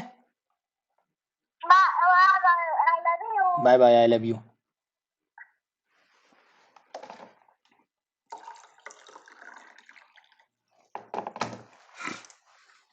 चलते हैं अगले क्वेश्चन पे। सबसे बड़ी 5 अंकों की संख्या और सबसे छोटी 4 अंकों की संख्या के बीच का अंतर ज्ञात कर। कितना आसान सा क्वेश्चन पूछ दिया है। सबसे बड़ी 5 अंकों की संख्या होगी 99999 और 4 अंकों की सबसे छोटी संख्या कौन सी होगी है वो होती है 1000। ठीक है, माइनस कर दो 99989 98,999 ऑप्शन सी करेक्ट। तो इसमें कितना लगा होगा मतलब 5 से 6 सेकंड, 5 से 6 सेकंड में आपका आंसर। किसी कक्षा के बच्चों के बीच मुफ्त नोटबुक समान रूप से बांटे गए। प्रत्येक बच्चे को मिली नोटबुक की संख्या बच्चों की संख्या का 1/8 थी। यदि बच्चों की संख्या आधी होती तो प्रत्येक बच्चे को 16 नोटबुक मिलते। कुल नोट कितनी नोटबुक थी। तो सबसे पहले आपको यहाँ पे ये बात समझनी पड़ेगी, यदि बच्चों की संख्या आधी होती तो प्रत्येक बच्चे को 16 नोटबुक मिलते। ध्यान दीजिएगा, अगर मैं ये बोलूं कि किसी क्लास में 10 बच्चे हैं और हर बच्चे को 5 चॉकलेट मिलती हैं तो टोटल चॉकलेट कितनी होंगी 50 होंगी। इतनी बात क्लियर है। 10 बच्चे हैं और एक बच्चे को 5 चॉकलेट मिलनी हो तो टोटल चॉकलेट 50 होंगी। लेकिन बच्चे 10 हैं और बच्चे इस दिन आधे आए हों, मतलब 5 बच्चे आए हों, तो 5 बच्चों में आपको ये 50 चॉकलेट बांटनी है तो एक बच्चे को कितनी मिलेगी, मतलब 5 से डिवाइड करोगे आंसर 10 आएगा, 2 गुना हो गया। तो यहां भी वही चीज है कि यदि बच्चों की संख्या आधी होती तो प्रत्येक बच्चे को 16 नोटबुक मिलती, यानी 16 तब मिलती जब बच्चे आधे आए हुए होते। तो एक्चुअल में कितना मिल रहा होगा नोटबुक, एक्चुअल में तो 8 ही नोटबुक मिल रहे होंगे एक बच्चे को। ये एक चीज तो यहां पर क्लियर हो गई, बोलो, यानी एक बच्चे को 8 नोटबुक मिल रही हैं। क्लियर हो गई बात यहां पर। आई होप सभी को क्लियर हो जाना चाहिए, किसी को डाउट नहीं रहना चाहिए। तो देखो अब यहां पर हम क्या करते हैं कि प्रत्येक बच्चे को मिली नोटबुक की संख्या बच्चों की संख्या का 8 गुना है। तो देखो 1/8 है तो बच्चों की संख्या यहां पर मान लो कितनी है, मान लो x है, तो x का अगर हम 1/8 करें तो ये हमको कितना मिलना चाहिए, जो अभी अभी आपने निकाला ये 8 हो जाना चाहिए। तो यहां से x की वैल्यू कितनी आ जाएगी, ये 8 उधर मल्टीप्लाई में हो जाएगा तो 8 इंटू 8 यानी x 8 इंटू 8, तो x की वैल्यू यहां पर कितनी आ गई 64 आ गई। ये बात सबको क्लियर है। यानी बच्चों की संख्या कितनी है 64। अगर 64 बच्चे हैं और एक बच्चे को 8 नोटबुक मिलने थे तो हम क्या करेंगे, टोटल नोटबुक, यही तो उसने पूछा है, टोटल कितनी नोटबुक बांटेंगी 64 बच्चे हैं, एक बच्चे को 8 कॉपी मिलती हैं तो 8 का मल्टीप्लाई करा दो, 8 चौको 32, 8 छंगे 48 और 3 51 यानी 512 इतनी कॉपी बांटी गई होंगी। बात इतनी क्लियर है। तो एक तो तरीका ये है। दूसरा तरीका देखो क्या है, दूसरा तरीका ये है कि अगर हम यहां पर ये मान लें कि मान लो 8 का मल्टीप्लाई, कोई मान लो यहाँ पे 8 का मल्टीप्लाई हमने मान लिया कि 40 बच्चे हैं। ठीक है, आई होप ये बात क्लियर है। अगर मान लो 40 बच्चे हैं, कोई भी संख्या मानने को बोल रहा हूँ, चाहे कोई मान लेना, लेकिन ऐसी मानना जो 8 से पूरी पूरी डिवाइड हो जाए। तो ये 8 है, 40 से 8 से 8 पंचे 40 डिवाइड हो रहा होगा। तो अगर 40 बच्चे हैं तो बच्चों की संख्या का 1/8, 1/8, तो 40 का 1/8 करोगे तो आंसर में आना चाहिए मेरे पास कितना, यहाँ पर तो आंसर कितना आ जाएगा 5, बट ये वैल्यू हमारे किसके बराबर होनी चाहिए 8 के बराबर, क्योंकि 8 मिल रही। ठीक है, नहीं नहीं, मेरे मेरे अकॉर्डिंग तो यहाँ पर 5 मिलेंगे। तो मेरे अकॉर्डिंग यहाँ पर 5, ध्यान दीजिएगा 40 बच्चे हैं और एक 40 बच्चों का 1/8 करोगे तो आपको आंसर कितना मिलेगा? 40/8। 40/8 का मतलब क्या हो गया? 5। तो आपको हर बच्चे को 5 चॉकलेट, बट बल्कि क्वेश्चन में कितना है? क्वेश्चन में मेरे पास है कि 8 मिल रही हैं, तो मतलब मेरे से क्वेश्चन ज्यादा है 8/5। तो जो आपने बच्चे लिए वो भी हमारे 8/5 होंगे। तो 40 का 8/5 करोगे, 40 इंटू 8/5 कर लो, तो 5 अट्ठे 40 और 8 अट्ठे 64। फिर से आपका वही देखो 64 आंसर आ गया। तो हम ये नहीं कह रहे हैं कि सिर्फ इसमें ही आएगा। अगर हम दूसरी भी संख्या ले लें 8 से डिवाइड होने वाली, मान लो यहाँ पर हम ले लेते हैं कि 80 है, ठीक है। अगर 80 का यहाँ पर आप करोगे 1/8, 80 बच्चे हैं, इसका 1/8 कर दो, तो आंसर आपके पास यहाँ पर कितना आना चाहिए? 10 आना चाहिए, ठीक है। बट क्वेश्चन में कितना है? क्वेश्चन में मेरे पास 8 मिल रहे हैं, तो क्वेश्चन वाला 8 है और ये मेरे पास 10 है, तो यही फिर से कर दो, 80 का भी 8/10 कर दो, तो 10 अट्ठे 80, 8 इंटू 8 फिर से आपका 64। तो यहाँ पर कैसे भी कर सकते हो, ऐसा नहीं है कि हम एक्स से ही करें या कुछ भी करें। तो बहुत आसान सा क्वेश्चन है, बट इसको समझने में कहीं ना कहीं बच्चे को जब एग्जाम में होगा ना, तो वहां पर थोड़ी सी प्रॉब्लम आएगी, थोड़ा सा चकरा जाएगा उसका दिमाग, ये क्या कह रहे हैं क्या नहीं कह रहे। नेक्स्ट है, एक्स इमारत के बीच 11वें मंजिल पर लिफ्ट में जाता है। एक्स इमारत के बीच 11वें मंजिल पर लिफ्ट में जाता है और 57 मंजिल प्रति मिनट की दर से ऊपर जाता है। मतलब कहने का ये है कि जो, मान लो यहां पर x है और ये अगर लिफ्ट में जाएगा ऊपर की तरफ, तो लिफ्ट की स्पीड बता रहा है कि लिफ्ट 1 मिनट में अगर कंटिन्यू चलेगी तो वो 57 मंजिल कवर करेगी, 57 फ्लोर कवर करेगी। ये बात आपको क्लियर है? दूसरी तरफ उसी समय वाई उसी इमारत के 51वीं मंजिल पर लिफ्ट में जाता है और 63 मंजिल प्रति मिनट की दर से नीचे उतरता है। यानी कि वो नीचे आता है और है कहां पर? 51वीं मंजिल पर, तो ये नीचे की तरफ उतर रहा है और यहां पर 63 मंजिल प्रति मिनट की दर से नीचे उतर रहा है। यानी कि अगर इसको देखोगे तो ये 1 मिनट में कितनी मंजिल पर पहुंचेगा अगर कंटिन्यू चलेगी? 63 मंजिल, एक 63 फ्लोर 1 मिनट में क्रॉस करेगा। ये बात सबको क्लियर है? अब वो पूछ रहा है यदि वे इन गतियों से यात्रा करना जारी रखें तो किस मंजिल पर उनकी लिफ्ट एक दूसरे को पार करेगी। यानी फ्लोर नंबर पूछ रहा है, जब ये नीचे से जा रहा होगा और ये ऊपर से आ रहा होगा तो दोनों कहीं ना कहीं एक दूसरे को क्रॉस करेंगे। तो क्रॉस करने के लिए कौन सी जगह पर ये क्रॉस करेंगे? ठीक है, आई होप इतनी बात समझ गए होंगे। अब चलो इसको हम प्रॉपर तरीके से करते हैं। यहां पर ये 11वीं मंजिल है, ठीक है, और x है, ये ऊपर की तरफ जाएगा। अब देखो यहां पर हम एक और छोटी सी बात आपको समझा दें, अगर कभी भी कोई एक दूसरे की तरफ आता और जाता होता है तो जो स्पीड होती है, अगर मान लो ये 10 की स्पीड से है और ये 20 की स्पीड से है, ये नीचे आ रहा है और ये ऊपर जा रहा है, तो दोनों की स्पीड ऐड हो जाती है, यानी 30 की स्पीड से दोनों ये कवर करेंगे। आई होप ये बात क्लियर हो रही होगी, ठीक है। अगर एक ही दिशा में कोई जा रहा होता है तो स्पीड माइनस होती है और सेम डायरेक्शन अपोजिट डायरेक्शन में है तो आपका ये प्लस होगा। क्लियर है इतनी बात? तो वही चीज है कि ये ऊपर की तरफ जा रहा है और एक ऊपर से नीचे की तरफ आ रहा है और ये है किस मंजिल पर? 51वें मंजिल पे। आई होप ये बात सबको क्लियर। और बीच में ये कहीं ना कहीं मिलेंगे, ठीक है। इनकी लिफ्ट जब यहां पर आएगी तो इनकी यहां पर आ जाएगी, जरूर मिलेंगे, ऊपर नीचे जा रहे हैं तो ये कहीं ना कहीं मिलेंगे। अब इसकी जो रेट है वो है 57 और इसकी जो रेट है वो है 63, ठीक है। तो देखो 11 मंजिल तो चढ़ चुके हैं, अब इनको ऊपर जाना है। ऊपर जाएंगे तो हमको यहां पर टाइम कितना लगेगा? ये तो स्पीड है, speed into time equal to distance cover करते हैं। तो यहां पर हम देखो क्या करेंगे कि 11 प्लस, इनको हम दोनों को क्योंकि बीच में बराबर जगह पे मिलेंगे आके कहीं ना कहीं, 11 प्लस 57 टी, ये टाइम हो गया बराबर, ठीक है। दूसरी तरफ कितना है? ये है आपका कितना? 51 प्लस 63 टी, ठीक है। टी टी एक तरफ ले जाओ, 57 और 63, ये हो जाएगा आपका 120 टी बराबर, ये 11 51 से माइनस हो जाएगा, मतलब दोनों के बीच में मंजिलों के बीच में कितना का? 40 मंजिल का है। एक 51 पे एक 11 पे है तो बीच में 40 का गैप होगा। तो यहाँ से टी की वैल्यू कितनी आएगी? टी की वैल्यू आएगी 40/120, मतलब 1/3। ये बात क्लियर है? तो 1/3 टाइम लेंगे। आई होप ये बात क्लियर है कि नहीं? 1/3 टाइम लेंगे, यानी कि आपको 1/3 टाइम पे जाएंगे तो देखो 57 का यहाँ पर स्पीड है, तो इधर वाली जो जा रही होगी ये भी 1/3 टाइम लेगी और ये भी 1/3 टाइम लेगी। 1/3 टाइम के बाद ये दोनों 1/3 मिनट का मतलब होता है 20 सेकंड, 20 सेकंड में दोनों एक दूसरे से यहाँ पर मिल जाएंगे। तो अब देखो 20 सेकंड में एक्चुअली ये कितना चलेगी, नीचे से अगर हम बात करें कि ये 20 सेकंड में कितनी जाएगी, जो 1/3 लिया, तो 57 इनटू अगर हम 1/3 इसका कर दें तो हम देखेंगे यहाँ पर 19 मंजिल इसने कवर किया होगा। तो 11 में प्लस 19 करें तो ये पहुंच गई होगी 30वें मंजिल पे। ठीक है, ये जो एक्स है ये पहुंचा होगा 30वें पे, क्योंकि इसने तो 19 मंजिल ही कवर करा होगा। अब हम करते हैं वाई, ये हमारा जो वाई था, वाई की स्पीड यहाँ पर 63 है और 63 को भी 1/3 टाइम लगा है, तो 63 इंटू 1/3, तो ये कितना आंसर आ जाएगा 21। यानी कि जो वाई है उसने उतने ही 1/3 टाइम पे कितनी मंजिलें क्रॉस कर ली होगी, 21 मंजिल क्रॉस कर ली होंगी। तो ये क्या होगा, ये माइनस हो जाएगा क्योंकि ये नीचे आ रहा है, ये ऊपर जा रहा था तो हमने प्लस कर दिया था इसमें कितना 19, तो आपका ये आंसर 30 आया था। और यहां पर 51 से 21 माइनस होगा, तो यहां पर 51 से 21 माइनस करोगे तो भी आपका आंसर 30 आएगा। दैट मीन्स वो 30th मंजिल होगी, 30वीं मंजिल होगी, जहां पर दोनों एक दूसरे से मिलेंगे। क्लियर है बात? अगर नहीं आप लोगों को बात समझ आई है तो बहुत अच्छे से इसको क्लियर कर लीजिएगा, कहीं पे डाउट ना रहे, ये ध्यान रखना। ठीक है, चलो। एक्स के पास बैंक खाते में 100 इतना रुपए था, इतना जमा किया, इतना रुपए निकाल लिया। अब उसके पास बैलेंस, उसके बैंक बैलेंस के साथ 5 के कितने चॉकलेट खरीदे जा सकते हैं। तो देखो, ये जमा किया और ये निकाला, तो उसमें जितना प्लस और माइनस होगा हम 100 में कर देंगे। तो आपने कितना 74.3 रुपए ये आपने क्रेडिट किया, डिपॉजिट किया, और आपने निकाल कितना लिया, आपने 50.17 यहां से आपने विदड्रॉ कर लिया। तो देखो मेरे पास कितना बचेगा, 35 से 17 जाएगा तो यहाँ पर 18 आ जाएगा, पॉइंट लग गया।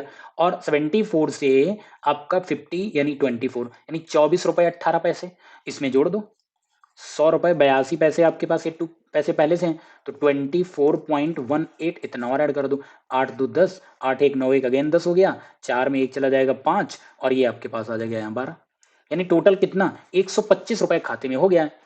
तो अब आपके खाते में 125 रुपए हो गए, तो उस पूछ रहा है जो बैंक बैलेंस बचा 125 रुपए, उसके साथ 5 वाले चॉकलेट अगर खरीदे तो कितने चॉकलेट आएंगे। बहुत ही सिंपल क्वेश्चन था। तो 125 रुपए के 5 वाले कितने चॉकलेट आएंगे, 5 से डिवाइड कर दो, आंसर आपका आ जाएगा कितना 25। ठीक है, नेक्स्ट, वह छोटी से छोटी संख्या कौन सी है जो 12, 20 और 24 द्वारा विभाजित किए जाने पर प्रत्येक दशा में 8 शेष बचता है। देखो ऐसा तब होता है जब हम यहाँ पर अगर हम आपको ये बोलें कि 2, 3 और 4, तो 2, 3, 4 से वह छोटी से छोटी संख्या ज्ञात करो जिसको भाग देने पर एक शेष बचे। कितना, एक शेष बचे। तो जब भी कभी शेष की बात करी जाती है तो एक चीज हमेशा याद रखना, छोटी से छोटी संख्या का मतलब समझ जाइए, लीस्ट नंबर पूछ रहा है, लीस्ट मतलब लासा, लघुत्तम समापवर्तक, एलसीएम, लीस्ट कॉमन फैक्टर। तो ऐसा नंबर आपको देखना है जो 2, 3, 4 से डिवाइड हो जाए। तो 2 और 3, 4 का हम लासा निकालेंगे, एलसीएम निकालेंगे, तो एलसीएम कितना आ जाएगा 12। आइयो भी बात क्लियर होगी। और इसी 12 में जो शेष बचाने की बात बोलता है ना, तो जो भी शेष बोले, तो मैंने यहाँ पर अभी 1 बोला, तो 12 में 1 जोड़ दो, आंसर कितना आएगा 13 आ जाएगा। ठीक है, अब 13 को 2 से डिवाइड करो तो भी एक शेष बचेगा, 3 से डिवाइड करोगे तो भी एक शेष बचेगा, 4 से करोगे तो भी एक बचेगा। आइयो भी बात क्लियर होगी। तो यहाँ हमने छोटे से एग्जांपल में आपको समझा दिया। अब ये पूछ रहा है 12, 20 और 24, तो 12, 20 और 24, तो इनका एलसीएम लो, एलसीएम कितना आएगा, इनका सभी का एलसीएम हमारे पास हो जाएगा कितना 12, 20, 120। ठीक है, तो अब 120 हो जाएगा एलसीएम, जो शेष बच रहा है इसमें ऐड कर दो, प्लस 8 कर दो, आपका आंसर हो जाएगा कितना 128। क्लियर है बात इतनी? तो 128 आपका आंसर आ जाएगा। ये छोटे से छोटा नंबर है जो 12, 20 और 24 तीनों से डिवाइड होगा और 8 रिमाइंडर देके जाएगा। क्लियर इतनी बात? नेक्स्ट पूछ रहा है यदि 2x plus 3 ratio 5x plus 4 comma 3/4 का 3 गुना अनुपात हो, यानी ट्रिपलेट में हो यहाँ पर, तो ये कैसे करेंगे। ऐसा क्वेश्चन हम लास्ट वाले में करा चुके हैं। तो ये हो जाएगा 2x plus 3 upon 5x plus 4, ये बराबर 3/4। ये का मतलब हो जाएगा यहाँ पर 3 गुना, 2 गुना मतलब यहाँ पर स्क्वायर करते हैं। क्लियर इतनी बात? तो यहाँ पर हमने ये किया। अब देखो इसके दो तरीके हैं, एक तो आप पूरा सॉल्व करो और दूसरा तरीका है इसको हम क्या करें, अभी भी ऐसे बना रहने दो। ये आपका 2x plus 3 divided by 5x plus 3 बराबर 3 का पावर हो जाएगा, ये होता है 27, और 4 की पावर 3 मतलब ये होता है 64। अब देखो x की वैल्यू दोनों जगह सेम होगी, हम क्यों ना x की वैल्यू कोई पुट करा के और यहाँ पर 27 को वेरीफाई करा दें। तो इसने पूछा क्या x का वर्ग ज्ञात करें, तो यहाँ पर जो भी नंबर है, तो मतलब यहाँ पर 10 का वर्ग है, यहाँ पर 11 का है, यहाँ पर 12 का है, यहाँ पर 13 का है, तो x की वैल्यू इन्हीं में से रही होगी, 10, 11, 12 में से। अगर हम यहाँ पर 10 पुट कराएं तो यहाँ पर क्या हो जाएगा, 10 दूनी 20, 20 प्लस 3, 10 दूनी 20 प्लस 3 23, मतलब 27 आना चाहिए, नहीं नहीं मैच करेगा। 11 ले लो, 11 दूनी 22, 22 और 3 25, ये भी नहीं होगा। x की वैल्यू 12 रखो, 12 दूनी 24, 24 और 3 27, यानी 12 रखने पर हमको 27 मिल रहा है। नीचे वेरीफाई कर लो, 12 पंचे 60, 60 और यहाँ पर सॉरी ये 4 था, तो 12 पंचे 60, 60 में प्लस 4 करोगे तो आपको 64 मिल रहा है। तो बिल्कुल सही, आपका आंसर यही हो जाएगा 12, यानी 144 उसका स्क्वायर हो जाएगा। तो तरीका एक तो ये था कि आप इस तरीके से करो। दूसरा तरीका वही वाला था कि आप इसको जब आपने कर लिया है तो अब आप यहाँ पर क्या करोगे, मैं यहाँ से हटा देता हूँ। अब वही चीज है, आप इसका मल्टीप्लाई इधर करो, इसका इधर करो। तो 64 का मल्टीप्लाई 2 में करोगे तो ये बन जाएगा 128x, प्लस 64 का हम 3 में करेंगे तो ये बन जाएगा 6 18 180 और 4 12, 180 और 12 192 बराबर 27 पंचे कितना होता है, 30 पंचे 150 और 15 135, 135x प्लस 27 चौको 27 दूनी 54, 54 दूनी 108, ठीक है। 128x और 135x तो कितना बनेगा 7x, बोलो 7x बराबर 192 से 108 हटा दो तो आपके पास बचेगा कितना 84, 84। तो x की वैल्यू कितनी आ जाएगी, 7 से डिवाइड करोगे x की वैल्यू कितनी है 12 आ गई। अब 12 उसका वर्ग ज्ञात करें तो 12 का हम क्या करेंगे स्क्वायर करेंगे, आंसर आपके पास 144 आएगा, वही जो अभी हमने टिक किया था। क्लियर है सभी को। नेक्स्ट, एक परीक्षा में एक छात्र ने 85% अंक प्राप्त किए, 4 विषयों में उसके क्रमशः 79, 81, 88, 94 थे। 5वें विषय में अर्जित उसके अंक ज्ञात कीजिए। तो देखो यहाँ पर मेरे पास क्या है, एक परीक्षा में 85%, 85% का मतलब है हर सब्जेक्ट में 85 85 85 85 नंबर उसके आए। चाहो तो इसको हम दूसरे तरीके से एवरेज अंक उसके 85 हैं, ये भी बोल सकते हो, ठीक है। तो दोनों बात एक ही होती है। तो हम यहाँ पर क्या करेंगे, उसके पास कितने 5वें सब्जेक्ट, दैट मीन्स उस परीक्षा में 5 सब्जेक्ट रहे होंगे, 4 के नंबर दिए गए, 5वें के पूछ रहा है। तो हम क्या करेंगे 85 इंटू 5 से पहले मल्टीप्लाई कर दो, टोटल नंबर आपको पता चल जाएंगे। 5 पंचे 25, 5 अट्ठे 40 और 2 42, यानी टोटल मार्क्स उसके आए होंगे 425। अब 425 में इन 4 सब्जेक्ट्स में कितने हैं 79, 81, 88 और 94, ऐड कर लो। 9 1 10, 8 18, 18 4 22, 2 हासिल 2, 8 7 15, 15 और 8 23, 23 और 9 32, 32 और 2 34, 342 आ गए। तो हम क्या करेंगे 425 से माइनस कर जाओ, 4 सब्जेक्ट के मार्क्स कितने 342, 5 से जो 2 जाएगा 3 और 42 से यहाँ पर अगर हम माइनस करेंगे 34 तो यहाँ पर कितना आ जाएगा 8, बोलो। तो इसका मतलब उसके मार्क्स आ गए, 5 से 2 जाएगा यहाँ पर 3 आएगा, तो इसके मार्क्स कितने हो गए 83 आ जाएगा। क्लियर। चलिए अब आपका यहाँ पर मैथ्स खत्म होता है, अब यहाँ पर आ जाता है। अब देखो वही वाले क्वेश्चन आ गए।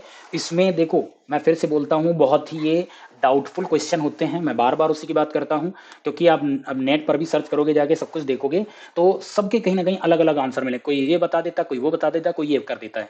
तो कई तरीके के यहाँ पर आंसर है। तो देखो क्वेश्चन यहाँ पर दिया गया, निष्कर्ष पूछा गया, कथन आपको दिया गया, गुणवत्ता का मूल्य होता है, यानी इसकी वैल्यू होती है, जो क्वालिटी होती है उसकी वैल्यू होती है। भाव शिक्षा के लिए बहुत सारी निधि आवंटित कर रहा है, आवंटित कर रहा मतलब बांट रहा है कि शिक्षा के उस स्तर को बढ़ाया जाए, उसकी क्वालिटी बढ़ाई जाए। तो भारत में शिक्षा की गुणवत्ता जल्द ही सुधर जाएगी। देखो बिल्कुल सही है, अगर किसी ने ऐसा कुछ एक तरीके से मुहिम छेड़ी है तो इसीलिए उसने सोचा होगा कि कहीं ना कहीं ये करने से स्तर सुधर जाएगा। तो पहला निष्कर्ष बिल्कुल सही है। दूसरा कह रहा है अकेले वित्त पोषण शिक्षा की गुणवत्ता में वृद्धि कर सकता है, ये चीज देखो गलत। वित्त पोषण का मतलब है जो आप निधि, निधि का मतलब यहाँ पर पैसा, ठीक है, जो आप पैसा यहाँ पर इकट्ठा कर रहे हो, तो जरूरी नहीं कि सिर्फ पैसा से ही शिक्षा की जो क्वालिटी है ऊपर होगी, ऐसा नहीं। अच्छे टीचर भी रखो, अच्छी व्यवस्थाएं भी करो, है ना, कई सारी चीजें हैं, कंप्यूटर लैब बनाइए, और भी कई चीजें हैं, तो उन वो भी कहीं ना कहीं मैटर करती हैं, ठीक है। तो अकेले यहाँ पर सबसे बड़ी बात आ गई ओनली। तो ओनली कीवर्ड होता है जब भी कभी आ जाए तो ये हमेशा गलत करते हैं आंसर, ओनली कभी नहीं हो सकता, दुनिया में कोई एक ही नहीं होगा जो कोई एक काम करे। क्लियर है इतनी बात। तो दूसरा वाला गलत हो जाएगा, दैट मीन्स आपका आंसर हो जाएगा ओनली फर्स्ट फॉलो। नेक्स्ट दिया गया, क्या राज्य द्वारा संचालित लॉटरी को बंद करना चाहिए। ठीक है, लॉटरी, लॉटरी सिस्टम का मतलब यहाँ पर क्या है, आप कहीं ना कहीं पैसे लगाते होंगे, पैसे खेलते होंगे, ये चीजें करते होंगे। तो देखो लॉटरी जैसे अगर देखें तो आजकल लॉटरी वाला सिस्टम, और वो इस समय आप देखते होंगे जब मैच आते हैं तो वहां पर ड्रीम 11 हो गया, है ना, कई सारे ऐसे हैं जो कि वहां पर आपको पैसा लगाने को बोलते हैं, आप पैसा लगाइए और वहां पे कार जीते और ये जीतिए, इतने करोड़ जीतिए। तो ये सारी चीजें हैं, उसके लिए कह रहा है क्या इस सिस्टम को बंद कर देना चाहिए।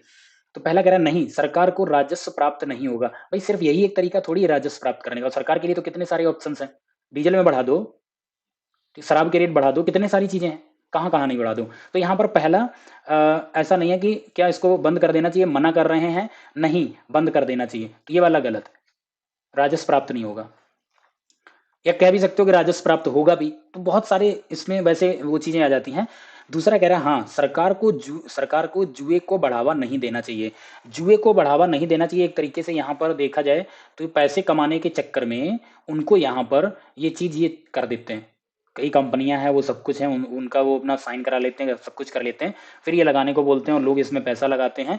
तो एक तरीके का ये जुआ ही है। तो हम दूसरे वाले पर, हाँ, ये बंद कर देना चाहिए, हम दूसरे वाले पे बिल्कुल जाएंगे, इसके लिए बढ़ावा नहीं देना चाहिए। तो हम यहाँ पर टिक करेंगे ऑप्शन बी। ठीक है, सेकेंड वाला आपका स्ट्रॉन्ग पॉइंट है। एक्स द्वारा लिखी गई सभी पुस्तकें, यहां पर पाठ्य पुरत का मतलब यहां पर है पाठ्य पुस्तकें हैं। ठीक है, यहां पर पुस्तकें हैं, सभी पाठ्य पुस्तकें मतलब पढ़ने वाली पुस्तकें हैं, नॉवेल मान लो या कुछ भी मान लो। दूसरा इनका स्टेटमेंट है, उनकी कुछ पुस्तकें एबीसी पब्लिशिंग कंपनी द्वारा प्रकाशित की गई हैं। कोई भी एक कंपनी है, उनके द्वारा पब्लिश करी गई हैं, इनकी एक्स की कुछ बुक्स हैं वो पब्लिश करी गई हैं। पहला कह रहा है एबीसी प्रकाशन कंपनी केवल पाठ्य पुस्तकों को प्रकाशित, देखो मेरे पास ऐसी कोई जानकारी नहीं है, हो सकता है कुछ और करते हो, इनकी पाठ्य पुस्तकें करी हैं, दूसरे का कुछ और करते हो, कुछ और चीजें हैं, तो ये हम नहीं कर सकते। तो यहाँ पर फिर से देखो वही चीज आ गई है कि इसने यहाँ पर क्या बोला, केवल, तो केवल कीवर्ड हमेशा गलत करेगा आंसर, तो पहला तो बिल्कुल सिरे से खारिज हो गया। दूसरा, एक्स द्वारा लिखी गई कुछ पाठ्य पुस्तकों को एबीसी पब्लिशिंग कंपनी के अलावा अन्य प्रकाशकों द्वारा प्रकाशित किया गया है। तो देखो यहाँ पर उसने, ये मेरे पास कहीं कोई जानकारी नहीं है कि उनकी अन्य पुस्तकें हैं वो मतलब पब्लिश हुई हैं, नहीं हुई हैं, कुछ और हुई हैं, क्या हुई हैं। तो अब अन्य पब्लिकेशन से हम बोल सकते हैं कि एक्स द्वारा लिखी गई कुछ पाठ्य पुस्तकें हैं जो कि एबीसी कंपनी ने प्रकाशित कर दी हैं, पब्लिश कर दी हैं। तो उनकी और भी जो, अब उसने पूरी तो करी नहीं थी एबीसी ने, तो बची हुई होंगी, तो हो सकता है उन्होंने कुछ और, तो इन सब का अपना एक क्राइटेरिया होगा। तो एबीसी कंपनी का एक होगा कि हम इसी तरीके की मतलब नॉवेल जो होते हैं वही करते हैं। दूसरा, यहाँ पर कोई और उनका कहानियों वाली पुस्तक होगी वो नहीं प्रकाशित करती होगी, तो उनके लिए किसी और ने करी होगी। तो हम यहाँ पर वैलिड यहाँ पर मान सकते हैं कि दूसरा वाला भी निष्कर्ष हो सकता है कि और जो उनकी बुक्स होंगी वो किसी अन्य प्रकाशन द्वारा प्रकाशित करी गई होंगी, पब्लिश करी गई होंगी। तीसरा यहां पर बोला एबीसी पब्लिशिंग कंपनी एक्स द्वारा लिखे गए कुछ महत्वपूर्ण सिद्धांतों को प्रकाशित करती है। तो कुछ करती है तो हो सकता है वो महत्वपूर्ण सिद्धांतों वाली ही हो, तो ये भी हम यहां पर कह सकते हैं कि ये भी हमारा यहां पर हो सकता है। बट अब देखो यहां पर ऑप्शन में आओगे तो यहां देखो क्या कह रहे हैं, केवल निष्कर्ष 1, केवल निष्कर्ष 2, केवल 3 और तीनों में से कोई नहीं करता है। ठीक है, तो अब देखो दो तो यहां पर सही नहीं होंगे, इतना तो कंफर्म है। अब देख रहे हो कितना यहां पर ये कॉम्प्लिकेटेड हो जाता है। तो यहां पर हम बात करेंगे कि जो यहां पर स्टेटमेंट में अब आ जाते हैं, स्टेटमेंट के बिहाफ पे हम आंसर करते हैं, वो क्या है, एक्स कुछ पुस्तकें लिखते हैं और एबीसी कंपनी है वो पब्लिश करती है, बाकी किसी कंपनी का और उसका कहीं भी कोई जिक्र नहीं किया गया। तो यहां पर जो अन्य वाला शब्द आ गया ना, जिसका कोई जिक्र नहीं किया गया, तो अन्य शब्द है, इसको फिर यहां पर ये गलत कर देगा। ठीक है, ये यहां पर गलत हो जाएगा। अन्य ने किया है, नहीं किया है, ऐसी मुझे स्टेटमेंट से कोई जानकारी नहीं प्राप्त हो रही है, तो हम ये गलत कर देंगे। ये वाला एकदम वैलिड पॉइंट है कि वो महत्वपूर्ण सिद्धांतों को प्रकाशित करते हैं, तभी उनकी कुछ ही पुस्तकें हैं जो प्रकाशित करता है, सारी पुस्तकें प्रकाशित नहीं करता है कंपनी एबीसी। तो यहां पर हमारा आंसर कौन सा, फिर सी हो जाएगा कि केवल थर्ड वाला ही अनुसरण करता है। आई होप यहां पर थोड़ा थोड़ा क्लियर हो रहा होगा। ठीक है, नेक्स्ट, निम्नलिखित शब्दों में से किस शब्द के अक्षर अंग्रेजी वर्णमाला क्रमानुसार हैं। तो देखो यहां पर क्या है, बी ई, एल के बाद ई आ गया, नहीं हो सकता। यहां पर ए यहां पर है, नहीं हो सकता। B double E F Y, ये बिल्कुल सही, बी के बाद ई, ई के बाद एफ, एफ के बाद वाई। और यहां पर देखो तो यहां पर आपका यहां पर ये क्या आया हुआ है, आई, आई हमारा आर के पहले आ गया, ये भी गलत हो गया। ठीक है, नेक्स्ट, नाइट एंगल शब्द के अक्षरों द्वारा कौन सा शब्द गठन नहीं किया जा सकता, L I G S T, देखो L I G H T बिल्कुल बन जाएगा, T H I N G, T H I N G बिल्कुल बन जाएगा, A N G L E, I think ये भी बन जाएगा, ए हो गया, एन हो गया, जी हो गया, एल हो गया, एंजल, ई ए जी एल ई, तो ई ए जी एल ई। अब देखो यहाँ पर आपके पास एक ही ई है, यहाँ पर दो ई आ गए, एक स्टार्टिंग में लास्ट में, तो ये नहीं बनाया जा सकता। ठीक है, ये नहीं बनाया जाएगा, यही आंसर है, क्योंकि इसने यही पूछा है कौन सा नहीं बनाया जा सकता। नेक्स्ट, उस विकल्प का चयन करें जो तीसरे शब्द से उसी प्रकार से संबंधित है जिस प्रकार से दूसरा शब्द पहले से है। अब देखो इस क्वेश्चन की भी अगर हम बात करें तो इस क्वेश्चन के जब हम भी इसको सॉल्व किए तो मुझे ये चीज नहीं पता थी स्कोर का मतलब क्या होता है। तो ऐसे ही आपके साथ भी हो सकता है कि कुछ चीजें वहां पर ना पता हो, तो जबरदस्ती वहां पर आंसर मत टिक करिएगा। ठीक है, तो जो चीज नहीं पता है क्वेश्चन को छोड़ दीजिए, बेहतर है। जो आ रहा है एकदम सॉलिड है उसको आंसर कीजिए। यानी कह रहा है एक दर्जन में कितनी वस्तुएं होती हैं, 12 वस्तुएं होती हैं। ठीक है, 1 दर्जन में 12 वस्तुएं हैं, तो स्कोर, ये स्कोर क्या होता है? स्कोर का यहाँ पर हमको नहीं पता, लेकिन स्कोर की जो वैल्यू होती है वो कितनी होती है? 20 होती है। ठीक है, तो यहाँ पर आंसर आपका ए हो जाएगा। नेक्स्ट, निम्नलिखित विकल्पों में से प्रत्येक में शब्द जोड़ियां दी गई, प्रश्न में दी गई जो साथ मेल खाता उसको। ठेकेदार है वो क्या बनाता है? इमारत बनाता है। गाय अस्तबल, गाय और अस्तबल, गाय अस्तबल में तो नहीं रहती है, अस्तबल में घोड़े रहते हैं, तो यहाँ पर ये गलत हो जाएगा। यहाँ पर हमारा जो रिलेशन दिया गया है, ठेकेदार इमारत बनाते हैं, बिल्डिंग बनाते हैं, जो कॉन्ट्रैक्टर होते हैं। वकील किताब, वकील तो यहाँ पर किताब है, बिल्कुल बिल्कुल गलत हो जाएगा, वकील अपनी दलीलें देता है। कुम्हार, कुम्हार बर्तन बनाता है, रंग का यहाँ पर उसका कोई काम नहीं होता। मोची, मोची बिल्कुल सही, मोची जूता सिलता है। ठीक है, मोची होता है वो जूता और चप्पल होता है, उसको गांठता है। तो ऑप्शन नंबर कौन सा सही हो जाएगा? डी सही हो जाएगा। उस विकल्प का चयन करें जो तीसरे पद से उसी प्रकार संबंधित जिस प्रकार दूसरा पहले से है। तो दूसरा अगर पहले में देखें तो यहाँ पर हमारे पास क्या रिलेशन है? अगर हम देखें तो यहाँ पर ए है और यहाँ पर कितना आ गया? डी, और बी है तो यहाँ पर आ गया ए, यानी कि आपका यहाँ पर 12 था, 12 से क्या हो रहा है? 4 और 8। तो देखो यहाँ से आपको क्या समझ आ रहा है? इंटू 4 हो रहा है, और यहाँ से क्या समझ आ रहा है? ये भी आपका इंटू 4 हो रहा है। ठीक है, उसी तरीके से डी और ई में करेंगे, तो डी की वैल्यू होती है 4 और ई की वैल्यू होती है 5। तो इन दोनों का भी मल्टीप्लाई 4 कराओ, इसको हम 4 से मल्टीप्लाई कराएंगे तो 16 आ जाएगा, और 5 से 4 मल्टीप्लाई कराएंगे तो 20 आएगा। 16 वैल्यू पी की होती है, 20 वैल्यू टी की होती है। इस तरीके से आंसर आपका पीटी बी ऑप्शन हो जाएगा। क्लियर है बात इतनी? नेक्स्ट, मैजिक का रिलेशन इससे है तो उसी तरीके से इसका रिलेशन किससे होगा? तो देखो यहाँ पर क्या है? एम है, एन है, ए है तो सी है, तो यहाँ पर क्या हो रहा है? +1, फिर यहाँ पे +2, तो यहाँ पर भी क्या होगा? डब्ल्यू में +1 करोगे तो डब्ल्यू के बाद एक्स आता है, तो 2 ऑप्शन गलत हो गए।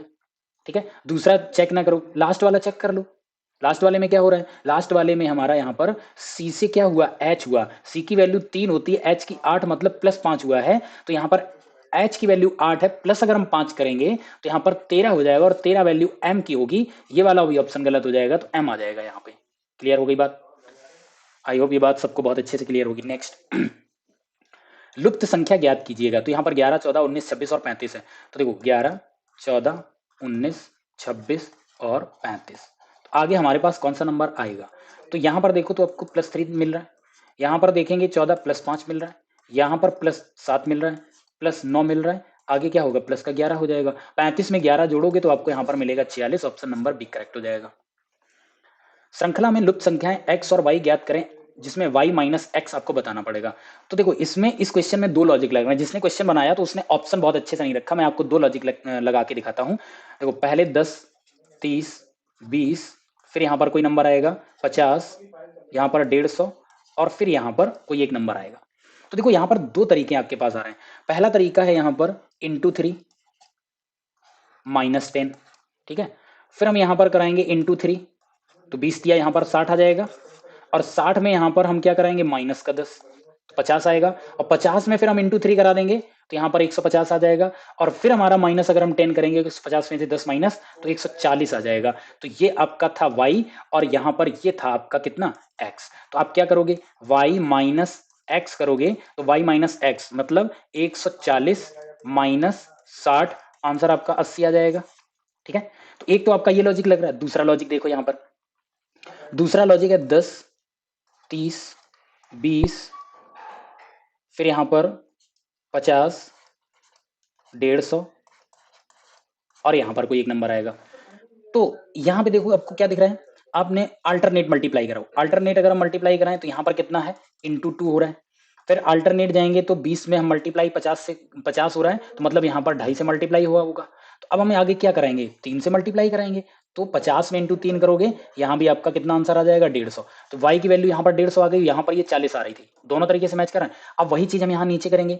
यहाँ पर क्या होगा? पहले हम 2 से मल्टीप्लाई कराएं, तो यहाँ पर हम क्या करेंगे? 2 से मल्टीप्लाई कराएंगे, तो यहाँ पर आपका कितना आ जाएगा? यहाँ तो 60 वही 60 आया, जो यहाँ आया था वही यहाँ आया। अब यहाँ से जब हम जाएंगे तो यहाँ पर हमको मल्टीप्लाई कराना पड़ेगा कितने से, ताकि 50 आ जाए? 2 इन 2.5 से मल्टीप्लाई करा दो, 2.5, तो 60 का मल्टीप्लाई 2.5 में कराओगे 50 मिलेगा, बिल्कुल मैच कर रहा है। तो यहाँ पर आपको वैल्यू कितनी आ गई? 150 और 60। तो अब हम 150 माइनस 60 कराएंगे, तो आपके पास यहाँ पर वैल्यू 90 मिलेगी। 80 भी आंसर है और 90 भी आंसर है। तो दो दो आंसर है। तो ये जिसने भी क्वेश्चन एग्जाम में बनाया, सब कुछ किया है, तो उसने गलत किया, क्योंकि लॉजिक मेरे दोनों लग रहे हैं। अगर एक बच्चा होगा ये लॉजिक लगाएगा तो 80 करेगा, दूसरा बच्चा ये करेगा तो ये 90 दे जाएगा। अब दोनों में से आंसर क्या है वो अब बोर्ड समझ रहा होगा उन्होंने क्या दिया, या तो इसके लिए रिट दायर करी जाए कि नहीं नहीं इसके दो आंसर्स थे, तो फिर सबको नंबर मिल जाता है ऐसे में। ठीक है, अगला, संख्याओं की वह जोड़ी ज्ञात करें जो इस पैटर्न में उपयुक्त होगी। आपको यहाँ पर निकालना होगा, यहाँ पर क्या क्या आएगा, तो दो दो नंबर है, 15 28 17 25 19 22 और ये। तो देखो एक एक नंबर को देख लो, 15 से हुआ 17 प्लस 2, 17 में प्लस 2 19, 19 में प्लस 2 21, 21 में प्लस 2 करेंगे 23, तो 23 आंसर आएगा, दो ऑप्शन गलत। फिर आ जाओ 28 से 25 हुआ -3, 25 माइनस 3 22, 22 में -3 19, 19 में -3 करोगे तो आपके पास आएगा यहाँ पर 16, और 23 के साथ 16 इसमें नहीं है, ऑप्शन नंबर सी करेक्ट हो जाएगा। क्लियर है इतनी बात? नेक्स्ट, दिए गए विकल्पों में कौन सी श्रृंखला का तर्क निम्न श्रृंखला के तर्क के समान है, जो इसमें है वही हमें देखना चाहिए। तो देखो यहाँ पर डी कितना है, सबसे पहले डी आपके पास है 4, 4 के बाद हुआ 3, 3 के बाद आया आपके पास 1, फिर आपके पास यहाँ पर x मतलब 24 आ गया। ठीक है, और 24 के बाद यहाँ पर आपका 20 आ गया। तो देखो यहाँ पर क्या हो रहा है, माइनस का 1, यहाँ पर माइनस का 2 हो गया, 3 से 1, और यहाँ पर क्या है, यहाँ पर एक्चुअली ए होता है, तो ए के पहले यहाँ पर जेड रहा होगा, वाई रहा होगा, तब एक्स आया, तो कितना माइनस हुआ, यहाँ -3 हुआ, तब ये 24 वैल्यू एक्स की आई है। और यहाँ पर माइनस का देखो आपको समझ आ रहा होगा, -4 हो गया, क्योंकि 20 से 24 से 20 हो रहा है।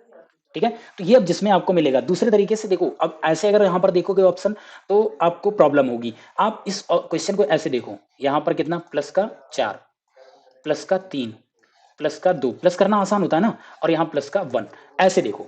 तो एक में हम क्या क्या करेंगे, एक में +4 करोगे तो 5 आएगा, ई गलत हो जाएगा। फिर यहाँ पर हम एफ, एफ की वैल्यू कितनी, 6, 6 में हम कितना 4, 6 4 10, 10 3 13, तो 13 वैल्यू एम की होती है, गलत हो जाएगा। यहाँ पर 8, 8 में हम यहाँ पर 8 4 12 और के हमारा 11 होता है, गलत। एम, एम की वैल्यू 13, 13 4 17, 3 20, 2 22 और 1 23, ये बिल्कुल जबरदस्त है, बिल्कुल सही आंसर। तो डी ऑप्शन करेक्ट हो जाएगा। इस श्रृंखला में लुप्त गान, देखो लुप्त मान ज्ञात करें। ठीक है, 1 B D F इस तरीके से आपको यहाँ पर दिया गया। तो देखो यहाँ पर क्या करो, चेक कर लो क्या हमारे पास आएगा क्या नहीं आएगा। तो देखो यहाँ पर हम अगर तीनों लेटर की अगर हम बात करें, तो ये 2 2 4 2 6, ठीक है, 2 2 4 2 6, फिर उसके बाद 8 2 10 2 12, 2 14 2 16 2 18, तो यहाँ पर 20 2 22 और 2 24, यानी TVX आएगा। तो TVX ना तो इसमें ना इसमें ना इसमें, ऑप्शन नंबर ये करेक्ट है, निकल जाओ। नेक्स्ट, STRU आपके पास क्या है, एस है, टी है, आर है, यू है। एस की वैल्यू 19 होती है, टी होता है 20, फिर होता है 18, फिर होता है 21। ठीक है, और फिर आपसे यहाँ पर 2 पूछा है, तो देखो अल्टरनेट देखो, -1, यहाँ से -1 17। ठीक है, 17 का मतलब क्यू हो जाएगा। क्यू अगर हम देखें तो एक ही ऑप्शन में है, टिक करो निकलो, दूसरा भी चेक कर लो, 20 से 21, 21 से 22 आ जाएगा, 22 का मतलब वी, क्यू वी बिल्कुल सही आंसर है। नेक्स्ट, अपने घर से एक्स उत्तर दिशा में 15 किलोमीटर चला, एक्स उत्तर दिशा में 15 किलोमीटर चला। तो देखो यहाँ पर था 15 किलोमीटर उत्तर दिशा में चला, फिर वह पूर्व की ओर मुड़ा। अब पूर्व किधर होगा, अगर हम यहाँ पर प्लस का साइन बनाते हैं तो ईस्ट आपका इधर होगा, वेस्ट इधर होगा, नॉर्थ इधर होगा, साउथ इधर होगा। ठीक है, ये हो गया आपका उत्तर, ये सॉरी पूर्व, पश्चिम, उत्तर, और ये आपका दक्षिण। ठीक है, तो देखो यहाँ पर ये 10 गया, फिर वह पूर्व की ओर मुड़ा और 10 गया, तो पूर्व की ओर मोड़ के उसको कितना 10 चला दो। फिर वह दक्षिण, दक्षिण कहाँ पर है, नीचे की तरफ है, नीचे की तरफ मुड़ा और कितना गया 5 गया, तो नीचे की तरफ मोड़ दो उसको, यहाँ पर चला दो कितना 5 चला दो। ठीक है, अंत में पश्चिम की ओर मुड़ते हुए, अंत में पश्चिम की ओर, पश्चिम अब किधर है, इस साइड है, यहाँ पर हमेशा यहाँ से देखना पश्चिम इस साइड है, तो इस तरफ मुड़ेगा और कितना 10 गया, मीन्स यहीं पे वापस आ गया 10 जाने पर। ठीक है, अब वह अपने घर के संदर्भ में किस दिशा में है, तो घर के संदर्भ से देखेंगे तो वह किस दिशा में है, यहां पर है, ऊपर की ओर कौन सी डायरेक्शन होती है, ऊपर की ओर होती है उत्तर, तो आंसर हो जाएगा ए। क्लियर बात। नेक्स्ट, 4 किलोमीटर चलने के बाद एक्स दाहिनी ओर मुड़ा, तो यहाँ पर है 4 किलोमीटर चला, अब यहाँ पर डायरेक्शन तो दी नहीं थी, 4 किलोमीटर चलने के बाद दाहिने मुड़ा, ठीक है दाहिने मुड़ गया, और 3 किलोमीटर चला, 3 चल गया, उसके बाद वह बाईं ओर मुड़ा 5 गया, तो बाईं ओर मुड़ा कितना गया 5 गया। अंत में वह उत्तर की ओर बढ़ रहा था। मतलब अंत में मतलब जो ये लास्ट वाला चला है, ये किस दिशा में जा रहा था? उत्तर, नॉर्थ में जा रहा था। उसने किस दिशा से यात्रा शुरू करी थी? अभी ऊपर की ओर जा रहा है, निकला भी ऊपर की ओर था, तो यात्रा भी उसने कहाँ से शुरू करी होगी? उत्तर दिशा में ही शुरू करी होगी। क्लियर हो गई इतनी बात? नेक्स्ट, एक घर से निकल कर 10 किलोमीटर उत्तर की ओर गया। 10 किलोमीटर उत्तर की ओर गया ये। दाहिने मुड़कर 5 गया, दाईं ओर मुड़ गया, 5 गया, और फिर दाहिने मुड़कर 10 गया, मतलब नीचे आ गया उसी के बराबर। उसके बाद वह बाएं मुड़ा और 10 गया, तो बाईं ओर मुड़ा और यहां पर 10 गया। अब उसको सीधे घर पहुंचने के लिए यहां तक पहुंच गया। अब उसका कहां पर घर? उसका घर तो यहां पर है, घर उसका यहां पर है, और बंदा भी यहां पर है। यहां से उसको सीधे अपने घर आना है। तो देखो ये 10 था, तो ये 10 था, ये कहीं ना कहीं रोड यहां पर इसके घर मिलाएगी, तो सीधे उसको वापस इधर आना पड़ेगा। तो हम देखेंगे ये आपका नॉर्थ, साउथ, ईस्ट और वेस्ट। तो जहां पर वो है वहां से किधर? इस साइड चलना पड़ेगा, तब अपने घर आएगा। और इस साइड अगर देखो तो कौन सी दिशा है? पश्चिम होते हैं, वेस्ट होता है। तो दूरी कितनी होगी? 10 तो आपका ये है, और इसके नीचे बराबर ये वाला 5 हो जाएगा, तो ये ऐड होके कितना हो जाएगा? 15 किलोमीटर पश्चिम। ऑप्शन बी करेक्ट हो जाएगा। नेक्स्ट, छह, सॉरी, ये तो क्वेश्चन नंबर 76 है। रात के 9 बजे घंटे का कांटा, घंटे की सुई, एक घड़ी है, ठीक है, रात का 9 बजा हुआ है, कुछ इस तरीके से। यहाँ पर 9 होता है, यहाँ पर 12 होता है। तो घंटे की सुई है वो उत्तर की ओर है। घंटे की सुई कहाँ? उत्तर की ओर। तो घंटे की सुई 9 बजे कहाँ होगी? यहाँ पर, यानी यहाँ पर नॉर्थ है, तो यहाँ पर साउथ हो जाएगा। नॉर्थ यहाँ पर है, तो ईस्ट आपका यहाँ हो जाएगा, और वेस्ट यहाँ पर हो जाएगा। अब क्या बोला? सुबह के 6:30 बजे मिनट की सुई किस दिशा में होगी? सुबह 6:30 बजने का मतलब है, 6:30 का मतलब यहाँ पर 6 और यहाँ पर 7, तो घंटे की जो सुई होगी वो यहाँ पर होगी, और मिनट वाली सुई यहाँ पर 6:30 बजे होगी। और ये वाली दिशा कौन सी है? वेस्ट। वेस्ट का मतलब पश्चिम, और आंसर हो जाएगा सी। नेक्स्ट, ये आपको वैल्यू अगर यहाँ पर नहीं दिख रही हैं तो यहाँ पर एक चीज और, यहाँ पे कोई नहीं, आपको ग्राफ तो दिख ही रहा होगा। रेखा आरेख पिछले 6 वर्षों में पासपोर्ट कार्यालय द्वारा जारी किए गए पासपोर्टों की संख्या को दर्शाता है। कितने वर्षों में जारी किए गए पासपोर्टों की संख्या उनके अग्रगामी वर्षों में जारी किए गए पासपोर्टों की तुलना में? अब तुलना में के बाद यहाँ पर होना चाहिए था अधिक या फिर यहाँ पर कम। ठीक है, यहाँ पर एक चीज है, तो हम यहाँ पर अधिक अगर करके लेते हैं, तो इसने देखो क्या किया, कितने वर्षों में जारी किए गए पासपोर्टों की संख्या उनके अग्रगामी वर्षों में जारी किए गए पासपोर्टों की तुलना में अधिक थी। अग्रगामी में पास किए गए से अधिक थी। मतलब अगर आपका पहले साल में 10 हैं और दूसरे साल में 15 हैं, मतलब यहाँ पर कम है, तो आप ये काउंट नहीं करोगे। रिवर्स क्वेश्चन पूछ लिया है, ठीक है। तो अग्रगामी में वर्षों में जारी किए गए पासपोर्टों की तुलना में पिछले वाले में कितने में अधिक है? तो देखो यहाँ 550 है, यहाँ 650 है, यहाँ तो कम है नहीं, ठीक है। यहाँ पे अगर हम देखें तो ये आपका जहां पर आपका रिवर्स हो जाएगा, तो देखो यहाँ पर है और ये चीज है, तो यहाँ पर यहाँ से आपका अधिक हो गया, क्योंकि यहाँ तो 200, यहाँ 650 है, तो इधर अधिक हो गया। यहाँ भी अधिक नहीं होगा, यहाँ भी अधिक नहीं होगा, तो सिर्फ और सिर्फ इसके बजाय फिर यहाँ होगा। तो इस तरह से आपका जो आंसर होगा वो 2 होगा। और अगर कम वाला पूछेगा तो कम के लिए फिर हमारे पास यहाँ पर क्या हो जाएगा? कम के लिए हमारे पास यहाँ पर कौन कौन सा होगा? तो एक तो ये बढ़ रहा होगा, एक ये बढ़ रहा है, एक ये बढ़ रहा है, फिर आपका आंसर 3 हो जाएगा। तो यहाँ पर अधिक और कम में हमें देखना है। क्वेश्चन वैसे आसान है, कोई बहुत ज्यादा वैसा नहीं है। बाहर आरेख 6 देशों का जनसंख्या घनत्व दिखाता है। जनसंख्या घनत्व को प्रति वर्ग किलोमीटर में रहने वाले लोगों की संख्या के रूप में मापा गया है। देश ए से देश एफ के जनसंख्या घनत्व का अनुपात क्या है?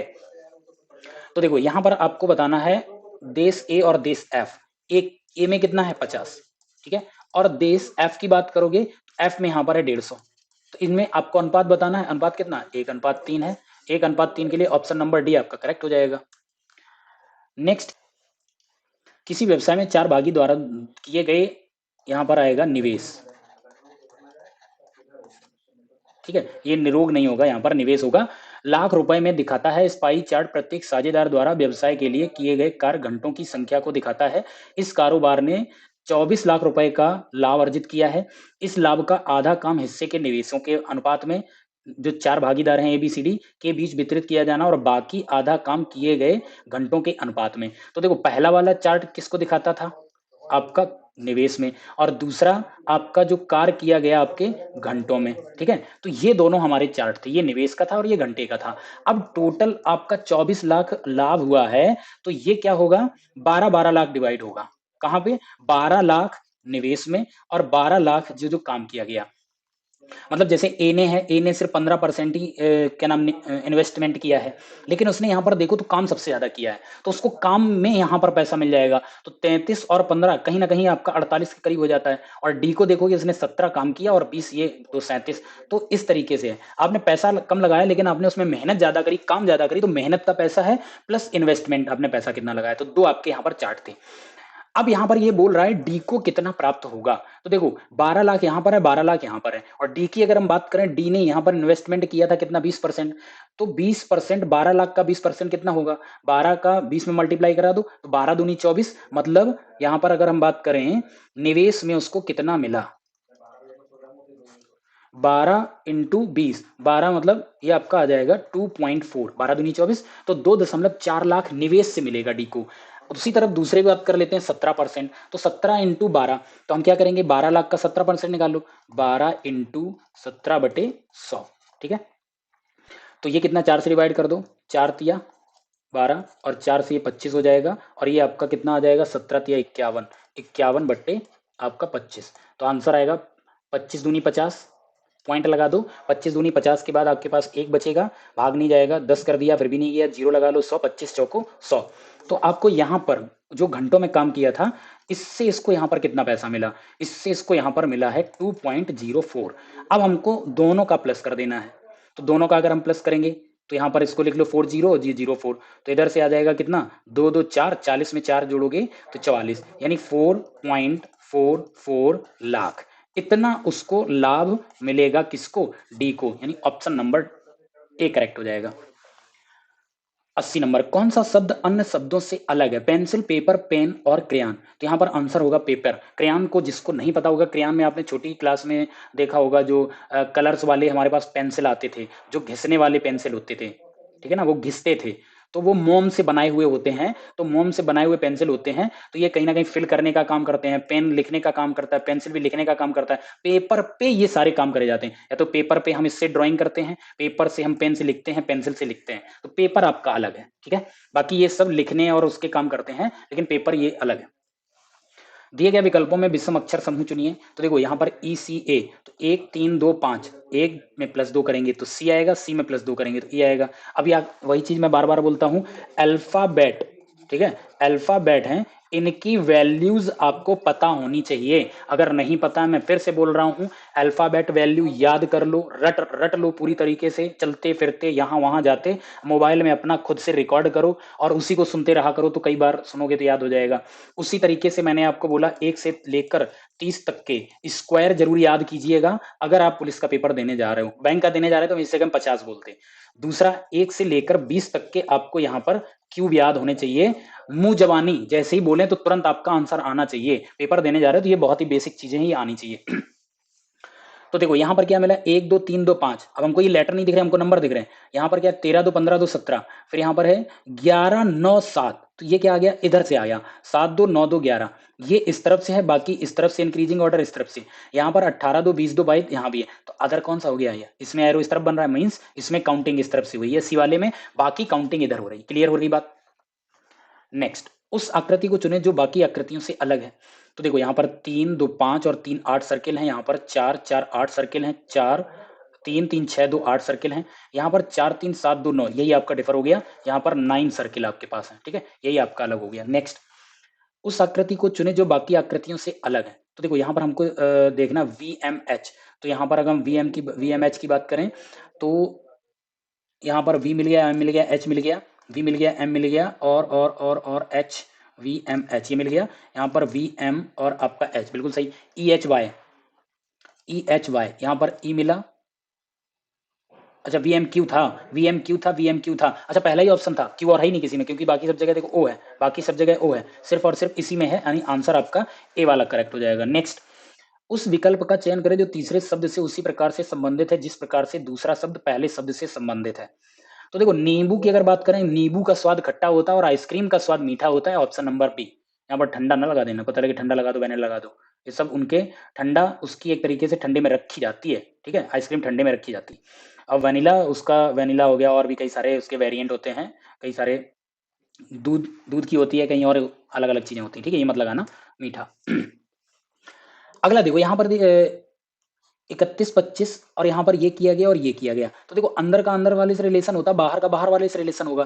तो यहाँ पर अगर हम देखें तो जो आपको ये 32 दिया गया है, 32 को यहाँ पर कितना 1 2 3 4 5, तो नीचे यानी इसको हमने डिवाइड कर दिया 1 2 3 4 5 1 लाख से, 1 लाख से डिवाइड करोगे यही आएगा। तो अंदर अंदर वाला जो रेशियो वाला होता है ना, यहाँ पर अगर हम करें एक्स वाई और ए बी, ठीक है, बाहर बाहर का और अंदर अंदर का, तो उसी तरीके से आप इसको कर दो, किसको 31 25 को, तो 31 25 है, 31 25 है, इसको डिवाइड कर जाओ किससे 1 लाख से, तो आपके पास यहाँ पर क्या बनेगा, देखो 4 पॉइंट तो लग गए यहाँ तक, अभी एक और पॉइंट लगाना है तो जीरो लगा के यहाँ पर लगा दो, तो 0.31 0 31 25, आंसर नंबर सी आपका करेक्ट हो जाएगा।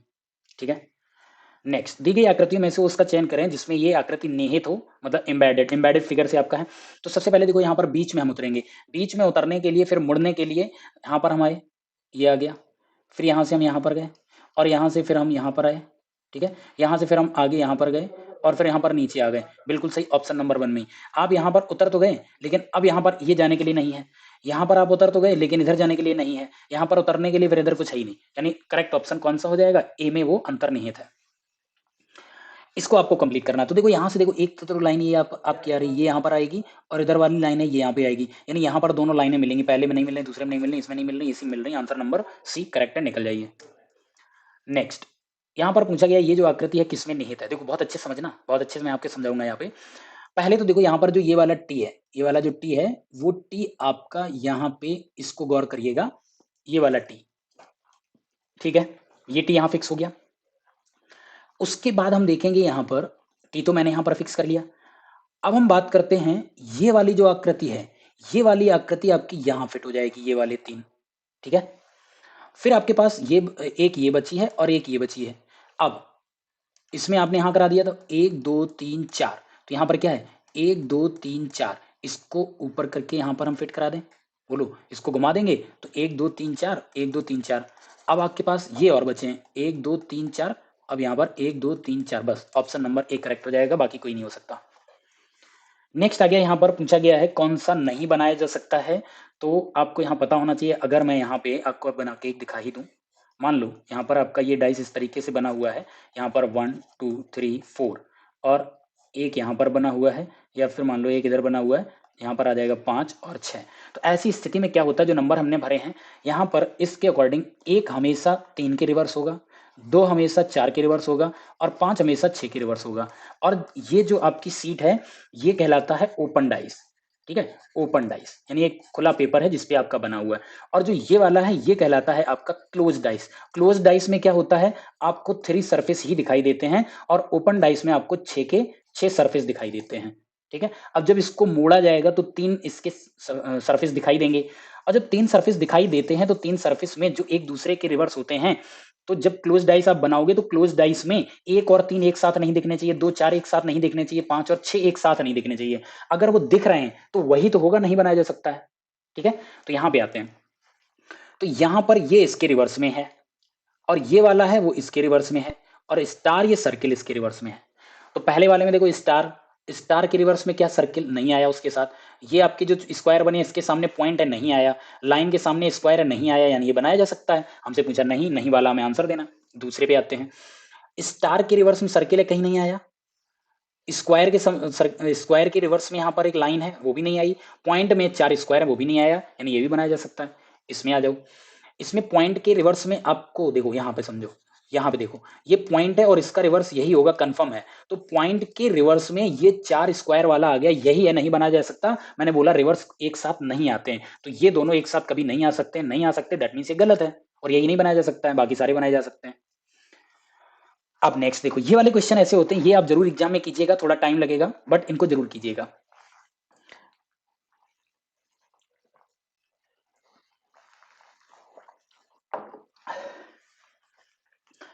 परिवार में कम से कम 4 सदस्य होने चाहिए, किसके लिए, आवंटन के समय किसी परिवार के आवास भूखंडों के आवंटन, यानी कहीं ना कहीं प्लॉटिंग हो रही है उस प्लॉटिंग कराने के लिए आपको कुछ शर्तों का पालन करना पड़ेगा, अगर हम शर्तों का पालन करते हो तो आपको प्लॉट मिल जाएगा, अदरवाइज आपको नहीं मिलेगा। क्या है पहली कंडीशन, परिवार में कम से कम 4 सदस्य होने चाहिए जिनमें से एक विवाहित जोड़ा होना चाहिए, ठीक है, एक विवाहित जोड़ा जरूर होना चाहिए। दूसरी कंडीशन है परिवार की मासिक संयुक्त आय यानी सभी लोगों को मिला करके 25,000 प्रति माह से अधिक नहीं होनी चाहिए। परिवार के किसी भी सदस्य के खिलाफ आपराधिक मामला दर्ज नहीं होना चाहिए, मतलब वो पुलिस केस और वो सब कुछ नहीं होना चाहिए। ठीक है।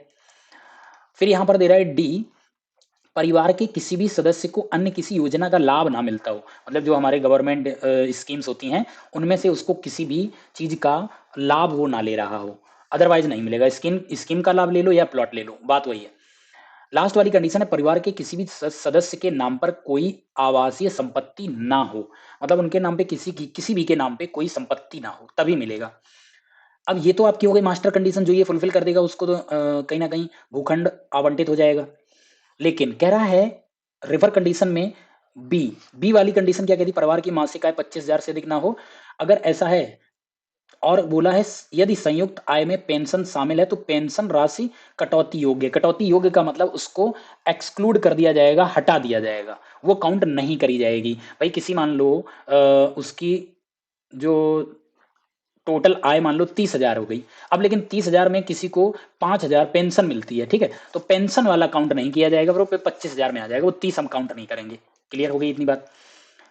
दूसरा सी वाली कंडीशन क्या कहती है, परिवार के किसी भी सदस्य के खिलाफ आपराधिक मामला नहीं दर्ज होना चाहिए। अगर आपराधिक मामला दर्ज है तो यदि कोई सदस्य कारावास से रिहा हुआ है तो मामला केंद्रीय पुलिस स्टेशन को भेजा जाएगा। भाई डायरेक्ट आवंटित नहीं कर पाएंगे, हम पुलिस के पास भेज देंगे। अगर उसका पूरी तरीके से रफा दफा हो गया होगा तो फिर पुलिस के अकॉर्डिंग वहां से रिपोर्ट आएगी, उसके अकॉर्डिंग देखा जाएगा, अदरवाइज हम डायरेक्ट नहीं करेंगे। और लास्ट वाली एक और रेफर कंडीशन ये है परिवार के किसी भी सदस्य के नाम पर कोई आवासीय संपत्ति ना हो। अब आवासीय संपत्ति के लिए यहां पर यह भी बोला गया है यदि उसी किराए के घर में, मतलब जहां पर आप रह रहे हो किराए के घर में, तो 7 वर्षों से अधिक समय तक रह रहे हो तो इसे स्वामित्व की आवासीय संपत्ति माना जाएगा। मतलब ये होता है कि अगर 7 साल से ज्यादा कहीं पे आप किसी भी किराए पे रह रहे हो तो फिर वो आपका हो जाता है, क्योंकि 7 साल में आपने इतना किराया दे दिया होगा तो वो आपकी संपत्ति बन जाती है। क्लियर है इतनी बात, ऐसा गवर्नमेंट के रूल में है। अब यहां पर हम देखते हैं कि क्वेश्चन क्या दिया है। बोल रहा है परिवार ए में पिता माता, तो पिता माता मतलब विवाहित जोड़ा हो गया, बिल्कुल सही, पिता माता दादा और 2 बच्चे हैं। तो पिता है माता है दादा 3 और 2 बच्चे 5 लोग हैं, तो इसने बोला था कि कम से कम 4 होनी चाहिए, यानी एक कंडीशन फुलफिल हो गई, विवाहित जोड़ा था वो भी होगी क्योंकि माता पिता है।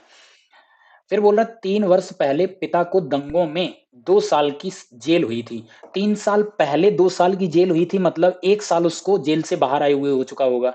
3 साल पहले 2 साल के लिए सजा हुई थी, तो 3 साल पहले जब वो जेल में गया होगा 2 साल सजा काट के, अब 3 साल हो गए, 1 साल से बाहर घूम रहा होगा। तो यहां पर आपराधिक मामला दर्ज हुआ है और जेल भी गया है, तो ऐसी कंडीशन होगी तो हम कहां भेजेंगे, केंद्रीय पुलिस स्टेशन के पास भेजेंगे। अब उसके बाद और इसकी सिचुएशन देख लेते हैं। तो यहां पर इसने क्या किया, आपराधिक मामला नहीं होना चाहिए, सी तो इसने फुलफिल नहीं करी, उसके पास उसके आपराधिक मामला है। पिता प्रतिमाह 20,000 रुपए कमाता है और दादा को प्रतिमाह 7,000, तो 7,000 पेंशन वाला है, ये हम काउंट नहीं करेंगे, और 25,000 से अधिक नहीं होना चाहिए, तो ऑप्शन नंबर जो आपका पॉइंट बी है वो भी इसने फुलफिल कर दिया है। परिवार के अन्य किसी सदस्य को कोई कमाई नहीं है, बिल्कुल है, नहीं है। परिवार को अन्य कोई छूट नहीं मिलती है, अन्य कोई छूट का मतलब है उसको कोई योजना में लाभ नहीं मिल रहा है, डी वाली कंडीशन फुलफिल कर दी। उसके बाद वह बोल रहा है कि उनकी ना ही कोई स्वयं की कोई संपत्ति है तथा वे पिछले 5 वर्ष से उसी घर किराए के घर में रह रहे हैं। तो 5 वर्ष से रह रहे हैं, मतलब ई वाली कंडीशन भी बिल्कुल फिलफिल हो रही है, क्योंकि उनका खुद का घर नहीं है, और खुद का घर तब माना जाएगा जब आप किराए के घर में 7 साल से ज्यादा रह चुके होंगे, लेकिन ये 5 ही साल रहे। तो सारी कंडीशन तो इसकी फुलफिल है, लेकिन सिर्फ एक कंडीशन है जो कि आपराधिक मामला नहीं होना चाहिए, इस पे आपराधिक मामला है। तो ऐसी सिचुएशन पे हम उसके लिए क्या करेंगे, यदि किसी सदस्य को कारावास से रिहा हुआ है और ये रिहा हो चुका है, मैंने पहले ही बताया, तो मामला केंद्रीय पुलिस के पास जाएगा, तो इसके लिए आंसर सी हो जाएगा, सेंट्रल पुलिस स्टेशन को इसका मामला भेज दीजिए। ठीक है। अगला क्वेश्चन, परिवार बी में दादा, उनकी पत्नी, ठीक है, दादा और उनकी पत्नी तो विवाहित जोड़ा हो गया, उनका पुत्र और उनकी बहू तथा उनकी नाती, तो यहाँ तो दो दो विवाहित जोड़े हो गए, कम से कम एक विवाहित जोड़ा होना चाहिए था, और यहाँ पर 4 लोग होने चाहिए, तो 5 हो गए, पहली कंडीशन फुलफिल कर दी। परिवार का कोई भी सदस्य कमाता नहीं है, मतलब कोई भी नहीं कमाता है, इनकी कोई इनकम है ही नहीं। ठीक है। परिवार दादा की प्रतिमाह 30,000 पेंशन से चलता है, तो पेंशन को यहाँ पर पहले ही बोला गया, पेंशन को काउंट नहीं किया जाएगा। ठीक है।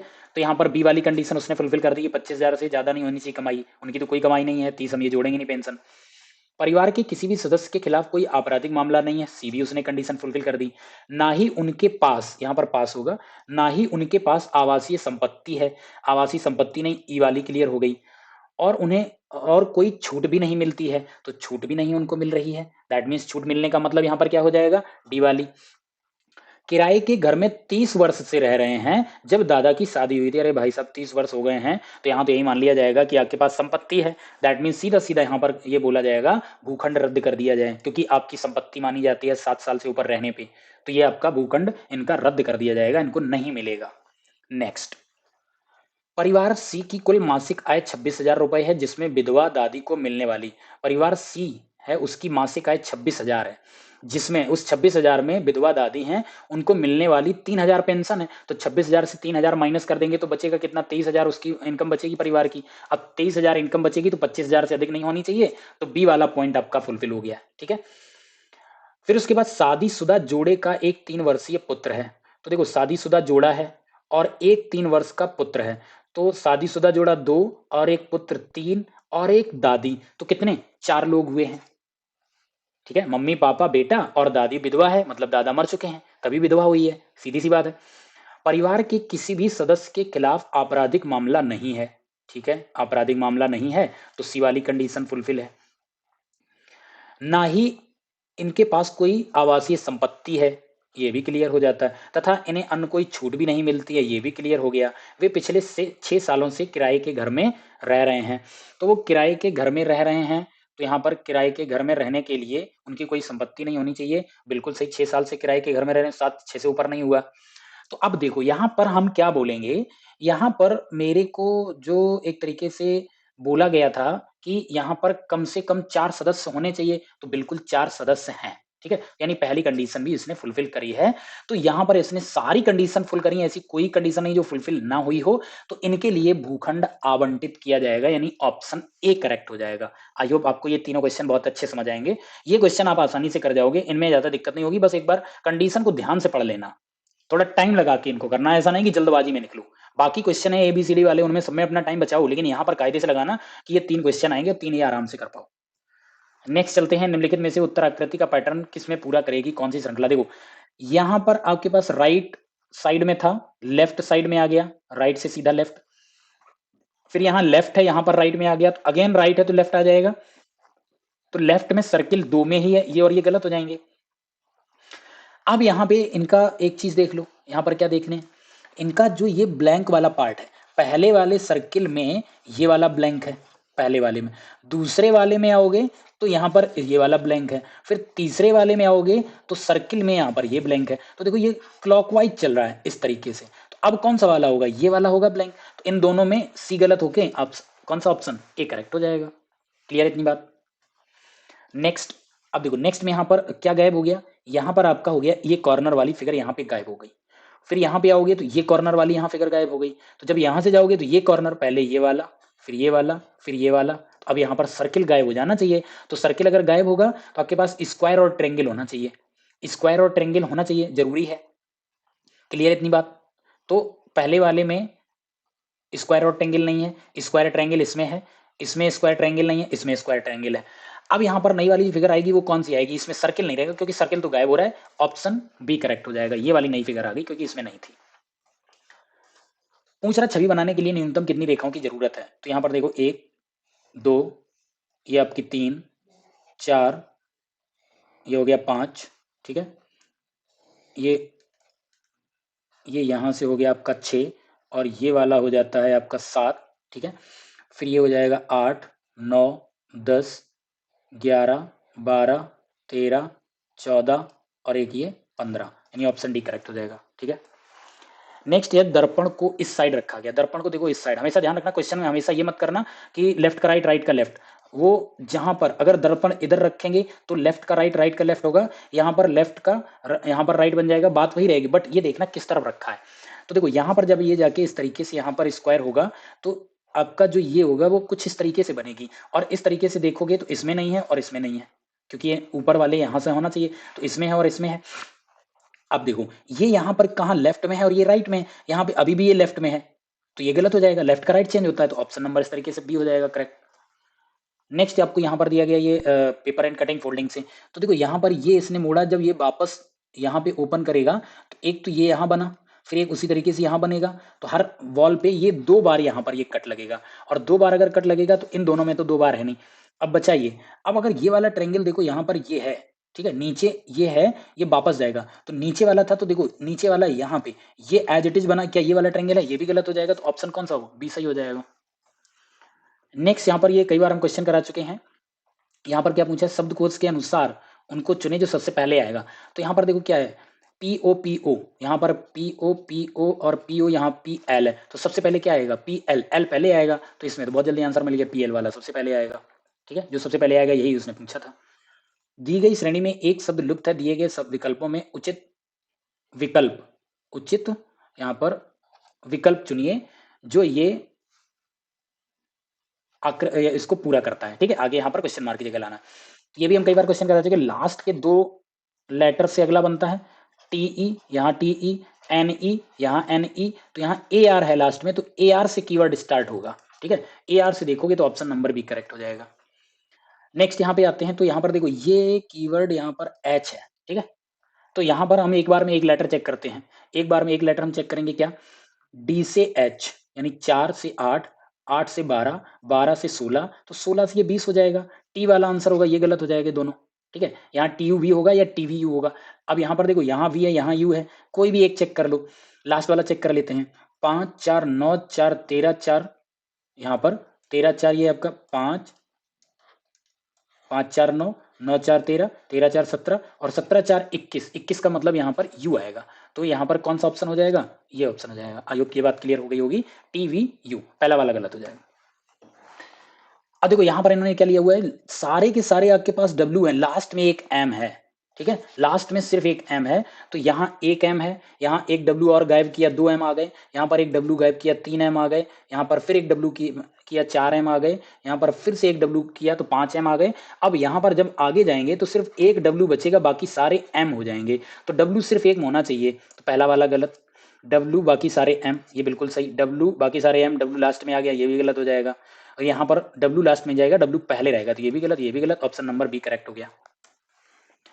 नेक्स्ट यहाँ पर इनके ऑप्शन एक्चुअली यहाँ पर गलत हैं, ये इन्होंने यहाँ पर ये 4 इन्होंने पता नहीं कहाँ से एक्स्ट्रा लिया हुआ है, तो देखो यहाँ पर क्या है, 45 31 17 3, और आगे पूछा क्या आएगा, और ये सारे के सारे माइनस में है और पॉइंट है, ये ध्यान रखना, लेकिन अभी हम पूरा इसको ऐसे ही लिख रहे हैं। 45 और 31, 31 में हम कितना जोड़ें कि ये 45 हो जाए, यानी कि यहाँ पर होगा प्लस का 14, यहाँ भी होगा प्लस का 14, और यहाँ भी होगा प्लस का 14, तो ये माइनस में माइनस में माइनस में माइनस में, अब यहाँ फिर से अगेन हम यहाँ पर प्लस का 14 करेंगे, और माइनस में हम माइनस के 3 में अगर हम 14 करेंगे तो यहाँ पर हम कितना आंसर आएगा, 11 आएगा। अब सब में यहाँ पर लगा था पॉइंट, तो हर जगह यहाँ पर पॉइंट लगा दो, यहाँ आप आंसर कौन सा बनेगा, 1.1। क्लियर हो गई बात।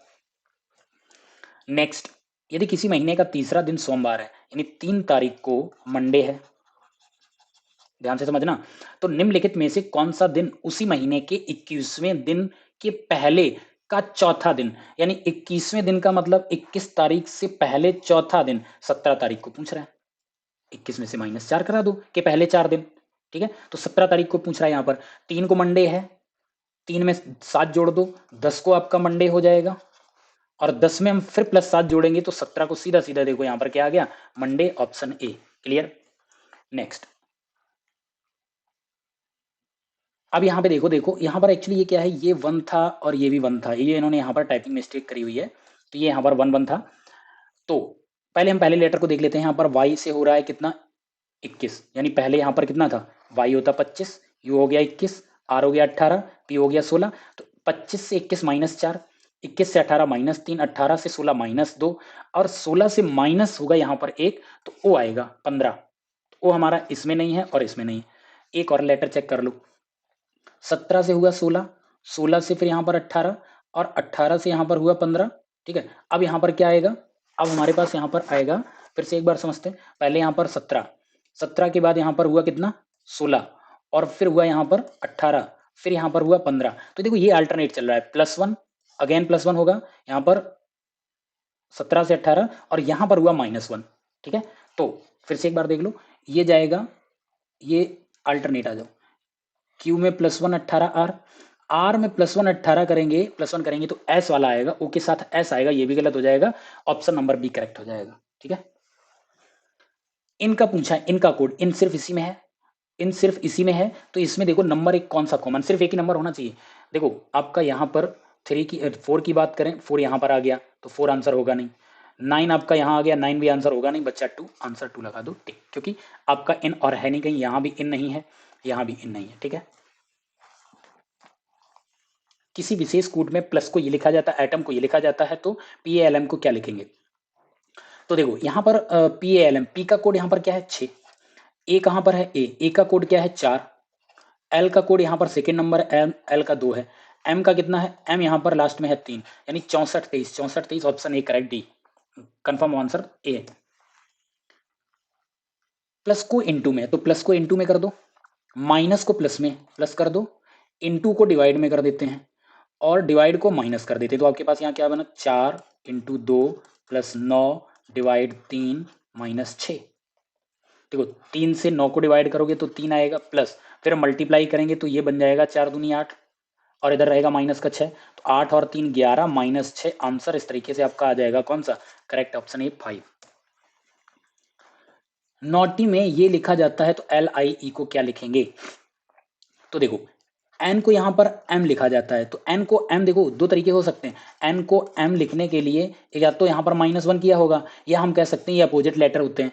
वही चीज एक और चेक कर लो, ए में यहाँ पर क्या है जेड आ गया, ठीक है, तो ए में जेड आ गया, यू के लिए फिर एफ आया, दैट मीन्स अब क्लियर हो गया कि इनमें क्या हो रहा है, ये एक दूसरे के अपोजिट लेटर है, एन का अपोजिट एम, ए का रिवर्स जेड, यू का रिवर्स एफ, जी का रिवर्स टी, तो यहाँ पर एल का रिवर्स होता है क्या ओ, ठीक है, आई का रिवर्स होता है आपका आर, और ई का रिवर्स होता है वी, तो ओ आर वी किस ऑप्शन में मिलेगा, डी में मिलेगा, correct option D. Next, A@, B का अर्थ है ए बी का पुत्र है, ए बी का पुत्र है, तो यहां पर हम देखेंगे इसने जो पूछा है यहाँ पर ये क्वेश्चन आपको गिवन है P@, तो यहाँ पर ए बी का पुत्र है तो P Q का पुत्र हो जाएगा, P पुत्र हो जाएगा किसका, Q का। P स्टार R, स्टार का मतलब है ए बी की माँ है, ए बी की माँ है मतलब Q R की माँ है, तो यहाँ पर R की, सॉरी यहाँ पर माइनस आएगा, ये माँ है।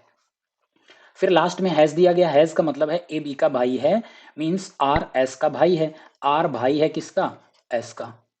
अब पूछा क्या है, ऑप्शन पे आ जाओ, पी एस का भाई है, पी एस का भाई है, बिल्कुल सही, ऑप्शन यही करेक्ट होगा, बाकी चेक कर लीजिए सारे गलत होंगे, नहीं मिलता तो आगे हम देखते हैं। ठीक है, next, P percentage Q, this कह रहा पी एस का भाई है, ऐसा कौन सा ऑप्शन है जिसमें पी एस का भाई है? पहले ऑप्शन को चेक करेंगे, P star Q, P star Q, यहाँ पर पी स्टार क्यू क्या दर्शाता है, पी क्यू का पुत्र है, तो पी क्यू का पुत्र हो गया। एक्सक्लेमेशन, एक्सक्लेमेशन का मतलब यहाँ पर क्या है, पी क्यू का पिता है, इसका मतलब है यहाँ पर पी क्यू का पिता है, दैट मीन्स क्यू आर का पिता है, क्यू है आर का पिता है, यहाँ पर प्लस लगा दो। परसेंटेज का मतलब है पी क्यू का भाई है, दैट मीन्स आर एस का भाई है,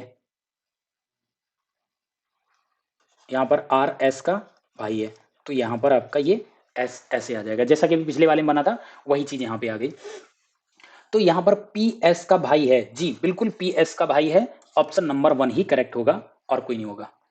ए ने बी से कहा, ए ने बी से कहा, ए ने बी से कहा, क्या कहा कि तुम मेरी पत्नी, यानी ए ने कहा तुम मेरी पत्नी, ए कह रहा मेरी पत्नी, तो ए मतलब मेल हो गया, पत्नी के दामाद, पत्नी का दामाद, उसका खुद का दामाद, दामाद कब होगा जब उसकी बेटी, बेटी की शादी हो गई होगी किसी से, तो वो कहलाएगा दामाद, की बेटी हो, कौन, बी, बी से कह रहा था तुमको कौन हो, तुम मेरी पत्नी के दामाद की बेटी हो, तो बी ए से किस तरह संबंधित है, तो बी ए की कौन है, नातिन है यहाँ पर, ठीक है, तो पहला ऑप्शन हो जाएगा बी ए की पोती है, यही आंसर होगा। निम्नलिखित आकृति में चतुर्भुज चित्रकारों को, तो आपके पास यहाँ पर ये आ गया, ये किसको करता है, चित्रकारों को, त्रिभुज है पुरुषों को, वृत्त लेखाकार ये लेखाकार हो गए, और आयत है ये अमेरिकी, ये अमेरिकियों को दर्शाता है।